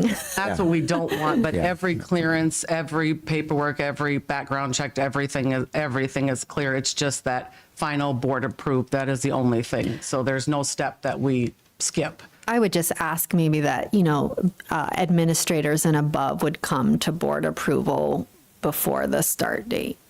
Oh, absolutely. absolutely. Oh, 100%. Yes. We always try to do that. And usually it's extenuating circumstances, just like you said. Oh, 100%. Yeah. Yes. So those are my thoughts. All right, thank you. Any other thoughts? All right, and I do love that, how we do that. I wasn't, I never had any issue with that. And I'm glad we can get kids in front of, teachers in front of kids right away. And as was discussed, we can pull an emergency meeting anytime. So even if we set the calendar tonight, which we're not going to, we're just discussing, but we can always add another meeting whenever we need it. So let me ask you, Vice President Kenyon, are you, again, just want to have the board give me some direction. Are you wanting me to bring back a Tuesday calendar? Are you wanting me to bring back you want me to bring back both, kind of based on what we've talked about? Yeah, we haven't heard President Parks, what his take on this yet is. So I'm okay with Tuesday. Actually, I had a concern with the first Monday of the month. That was pushing into some other things that I had going on, and I always made this a priority. But if we can move that, that's great. This sounding like Tuesday works for everybody here. I would like to see a Tuesday possibility, and then if we'll work on kind of the refining the Monday one, the Monday one, but we'll also work on a Tuesday. And then would we be able to start trying out the once a month next month? Well, we can bring that back. Yeah, we certainly can. We have our next meeting is the beginning of February, but we can bring back the February and March one, and we can account for that if that's the case the board wants to do, certainly. Okay. We have I believe it's a board meeting about once a month, and I think we have just a couple months that maybe have 2 months, so we could look at that. And if they start getting... One in January in the approved meeting schedule. I think you're... Oh, sorry. Thanks, sorry. I apologize. When I looked at the meeting schedule for this year, there was another one for January. So I do think that we probably need to bring this back. Okay. Okay. Yeah, we'll definitely bring it back. Yep. Now... We need to table it. Yeah, we'll go ahead and table it. Do we, Clyde? It was just a discussion. Does a motion have to be made? It was posted with an action. Gotcha. Yep. Gotcha. That's right. So do I have a motion I'll just leave it at that. I make a motion to table item 10.6. And then second? Second. And with that, we'll vote. So Board Member Schmidt? Aye. Board Member Srenciani? Aye. Board Member Zimmerman? Aye. And I'm also an aye, so that shows that passes 4-0 to table, to be brought back. Let's move to item 10.7. This is discussion consideration of teacher liquidation damages, severance fees. Dr. Mulhorn. Vice President Kenyon and board members. This is a conversation that I believe Vice President Kenyon, you asked to be placed on the agenda maybe a few months ago, just to have maybe I got it wrong. Sorry if I did, a few months ago. And so we are having the discussion just right now, just to have a conversation about this. And I believe I put in the board update just some language about this. One of the things we don't have in policy liquidated damages, but we do have in the teacher contract, which you as the board, maybe not this particular board, approved. Every year you approve the teacher contract language. Every year it's brought before the board and approved by you as the board. So just some research. Most districts do have, not every single one, but do have some type of liquidated damages. What I found is, although it ranges, the average amount is that $2,500. I have not found a district that was more than that. So that $2,500 is pretty standard. And just some of the districts, of course, this is not, oh, I keep going in and out. This is not all inclusive, where Dysart, Littleton, Levine, Natterburg, Wickenburg, Union Elementary, Buckeye Elementary, and Buckeye Union High School, Pendergast, Tolleson, both elementary, in Union, and Fowler. And that was just some of the immediate ones that are in my HR group that I communicate with very often. So those are the ones that do. And just some points that I just want to point out that in this market, this is very common, just so that we don't have teachers that do abandon their contract and therefore, abandon kids. We do know that there are situations. That's why the contract does have those 3 cases: when someone gets a promotion, when someone is ill, or when someone's spouse gets transferred out of state, because we know that there are situations that happen. And so this is by far not meant to be something that is it's meant to be a deterrent, not a punitive, not, I can't believe you did this, but we do, a contract is supposed to go both ways. And so it's just meant to be, a deterrent. And so that's just some of the information, but I do want to leave it open for a discussion for you as the board, of course, as well, because this is, discussion, and I just wanted to bring information back to you all as well that I had. Contracts, Vice President Parks, members of the board, teacher contracts will be coming to the board in the next couple of months. And that's where this language is contained, is this liquidation fee language. And so, as you can see, it's pretty standard practice. The application of it varies district to district, whether it comes to the board, whether it stays with HR or is housed with a different person. I think common sense reigns in a lot of this. I like things to be focused on kids, but understanding that sometimes there's situations where they should be waived and they might not fit neatly into all 3 of those categories. I would hate to set a precedent where the board becomes the group to appeal to. I don't think that's the board's role, but again, we work for the board. We'll do what the board would want. And so, again, we bring this to you just for conversation tonight, and maybe even a direction to nudge moving forward. So, thank you, Dr. Mahorn. I did ask that this be an agenda item a couple months ago in regards to somebody who, because of the 3 criteria, they were labeled as liquid damages apply. However, when we found out the circumstances, the board thought at that time that one individual didn't need to apply because they didn't abandon their job. And so I like that direction. But I'm going to go ahead and we'll open this up for the board to discuss, and then I'll see what's at the end. So, Ms. Schmidt, do you have anything to add? I have a question, and sorry if I should know this, but this is a newly added to the contracts for this school year, correct? It started just last year. Okay. So do we have numbers on how many people resigned prior and then post? And is this actually stopping people from resigning their positions, or is it just becoming punitive because they're going to resign? Excuse me. And they just then get charged for resigning? I wasn't here post. I can tell you this year, approximately, it is about 50-50 liquidated damages waived and liquidated damages applied. I don't think it's stopped people. I think, again, that word is deterrent, just to think only because, and again, that's not, it's punitive. It's just thinking about the kids, because in some cases, we have classrooms that it's like, who are we going to find? Like, how are we going to find coverage? First of all, find a body to go in there. And then secondly, can we find a qualified person? We don't just want a body. To me, it's not good enough to just find a body to go into a classroom. Yeah, I understand. I guess that's kind of the point I'm trying to get at. Is it working as a deterrent? If we have more people resigning with the liquidated damages in the contract than we did prior, then it's not working as a deterrent. We have to think beyond that then. That's my question. That's what I'm getting at. Thank you. Board Member Sorrentino?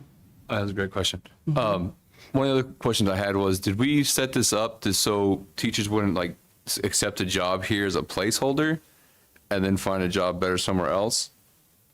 Was that Again, I'm just not understanding your question. Oh, okay. Go ahead. Yeah, no. So like, say I'm job hunting and I really want to go to Litchfield, but I'm like, oh, Liberty has an opening, so I'm gonna go with Liberty, but I'm gonna leave as soon as that Litchfield comes open. Was that like a concern? I No? don't think so. So I don't. So I wasn't here so. when we did this. I'm trying to figure out why we first implemented this. Like, I don't think that's what's happening. Okay. Not to my knowledge.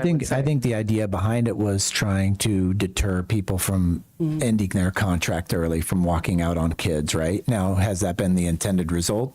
Well, we'll have to see and look at that. I do know. I was surprised when I got hired in this district that there wasn't any type of. If someone broke their contract and were let out, there wasn't anything. Like it made in my view, the contract null and void, right? Why even have the contract? Maybe we should have a work agreement. And, but we would have to evaluate, Board Member Schmidt's question, are we getting out of it what we want? What's the need for that? But then for me, it raises a bigger question. What does the contract mean? Right. Really, why would we even have that? Because it is a two-party thing. We're agreeing to employ you for a year and you're agreeing to stay for a year. And if you have extenuating circumstances, we'll consider those. It's tough. You're trying to be tight and loose at the same time, right?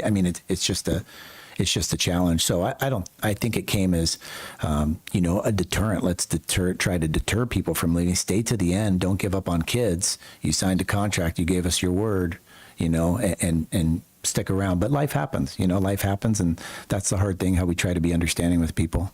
yeah, it's a tough one. Cause I see both sides of it. It's like if somebody wants to leave, why do we want them to stay here? But at the same time, it is a contract. Like we say, we're going to let you continue your employment. We expect you to stay also. So I see both sides of it. Yeah, absolutely. Ms. Zimmerman? So I did do the research, and this is pulled exactly from personnel action items in board docs. We had 18 teachers resign this year, up until now. So I'm counting August. So I'm not counting resignations before the year started. I'm talking about while children are in our classrooms, we've had 18 teachers resign, and 11 of those were applied liquidated damages. I will say that number includes the recommended liquidated damages tonight that didn't get through. So, that you'd have to subtract 4 from that number. But we don't know if they're going to be approved or not. So I don't want to say that. And then versus 2 teachers last year resigned between August and the first meeting in January.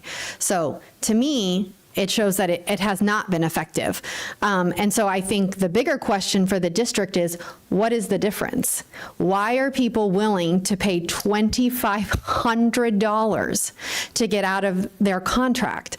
And I think that's the bigger question that this administration and this board needs to ask themselves. And I think that we need to think about that. And I think the climate survey will tell us a whole lot of information, and I think it needs to come forward because the liquidated damages is not solving the problem. I hear what other people are saying. It's a contract, but I could say that about a lot of things about administrators in this district that I won't get off open meeting law. But my concern is that I think it's very subjective, the waiving of them. And the wording says that it's the board's sole discretion. And so I think it gets tricky when it's being recommended to us, and I'm not sure that we have all the information. If it's our sole discretion, if we have enough information to decide if it meets that criteria. And that criteria, at least when I go back to the meeting, it was approved in 2024, so February 12th. The specifications for where the exceptions come from, I don't believe it's listed. So I'm not sure if that was a policy that was created or approved by the board. I couldn't find that. So if this board majority decides to move forward, I do think that the exceptions need to be in the contract. And I think we need to be really clear about whose decision is it.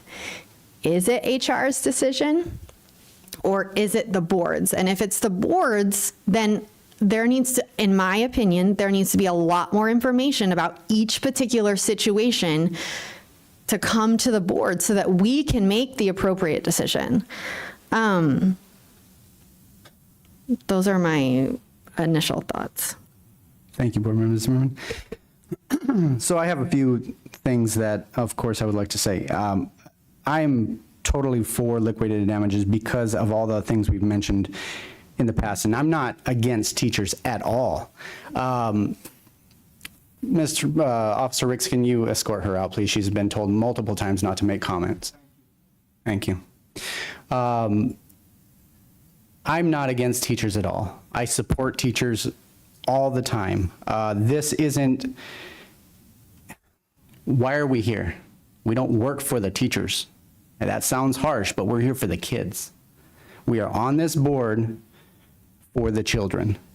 And so as much as we want to support the teachers, we have to put the kids before the teachers and say, when somebody walks off their job, they break their contract, that's interrupting those kids' education, possibly for the entire year, because these kids do get attached. Other staff is having to scramble to cover. We're ending up on paying more because we're having, overcrowded classrooms and all the other things that come into this. So in my mind, kids come first. And so that's why I'm here. And that's what we've said all night. I've heard that from just about everybody on this board is kids come first. But when we come to this topic, it seems like kids aren't coming first. We're thinking about only the teachers. The teachers that come work for us, and I'm so grateful for them. They even understand the kids come first. Now, if we're going to have people, we can't also look at as much as I would like to, look at last year's resignations to this year's. It's not apples to apples because there's been a lot of things that have changed over the last year, including a whole administration. So there's going to be people leaving because they don't like the administration or things are being found out or whatever's going on. So it's hard to compare apples to apples from last year to this year. What we possibly could look at if this board would like, if they think the liquidated damages are too high, we can look at reducing that possibly. As Dr. Mulhorn said that 2,500 was the max that other districts have been using. If we want to go with a lower amount, we could do that. That's an option. I would like to ask Dr. Mulhorn, when you were talking with your cohorts out there in regards to how they apply this, the 3 criteria that we have, is that the same 3 that most of them have, or they all have, or is there a way to refine that possibly? Oh, as a board, you could refine that however you want, but those are generally the 3 that everyone has. Okay, that's what I was saying. Outside of our district, those are generally the 3. Okay. But yeah. And then Ms. Zimmerman, you make a great point. I don't think, honestly, our job as a board is to hire and possibly terminate that position right here. Even though we approve the terminations and hirings, I think that we should be leaving that to administration. I don't think that we need all the information, and we should be able to trust administration with that. That's something I heard a lot in previous boards is trust administration, trust administration, trust them, and then all of a sudden it's don't trust anything they have. We need everything 100%. So I do think in this instance, I would be in favor of just leaving the discretion as administration, as HR, as it has been, and it just coming before us. And then when they identify something like what happened a couple weeks ago, a couple months ago, where there was somebody who fell in liquidated damage category, but it was questionable, then that came before the board. And I think that to me seemed appropriate. So with that, I'll go ahead and send it back to the board. So I first want to respond about, whose job it is. And all, I guess, if I wasn't clear, is I just want it to be clear. Like, if the wording says at the board's sole discretion, I don't feel like that implies that it's HR's decision. So that's what I'm saying right now, is the way that it's worded, it feels like we need all of the information. That's but fair. I hear what you're saying, so I just want the wording to be clear. If it's HR's recommendation, then I don't think it should say the board's sole discretion, because it is going to come before us. Any resignation is going to come before us. That is normal. So it's just the wording, the way it sounds to me right now feels like it is our decision. So that's something to consider. Some other things that I wrote down, could we consider like no liquidated damages if you initially sign your contract, but then you resign before the end of the school year for the following year? Because I believe that we applied liquidated damages to people, well, maybe even into the summer. So the summer gets tricky. You don't think so? I hope not. But Okay. yeah. I don't know. I wasn't sitting on the board. I can't. I'd have to go back in the board docs and look. But I just wonder if we could. I don't think we have. We try to work with the person within, like I said, it's a balancing act, right? We want to be focused on the student, but if something happened in the summer and the principal's like, hey, I can hire this person in the next couple of weeks, that's what I remember. We'd have to look back, Stephanie, but we try to be reasonable on it. It's just sometimes a tough spot. But I understand what you're saying. The wording can certainly, depending on the board's direction, the wording could be made a lot more clear than it is now.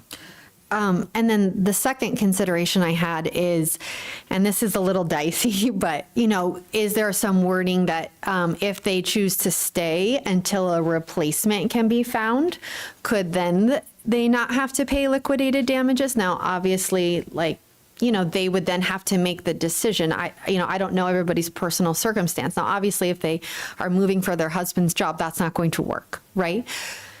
But just another consideration to throw out. No, I appreciate the out-of-the-box thinking to find a suitable replacement. I mean, I think that's very reasonable. I wish it was always that easy, but I think that's reasonable. Yeah, I mean, because then we're mitigating the interruption for the child, right? Which is the whole point. Yeah, the whole point, yes.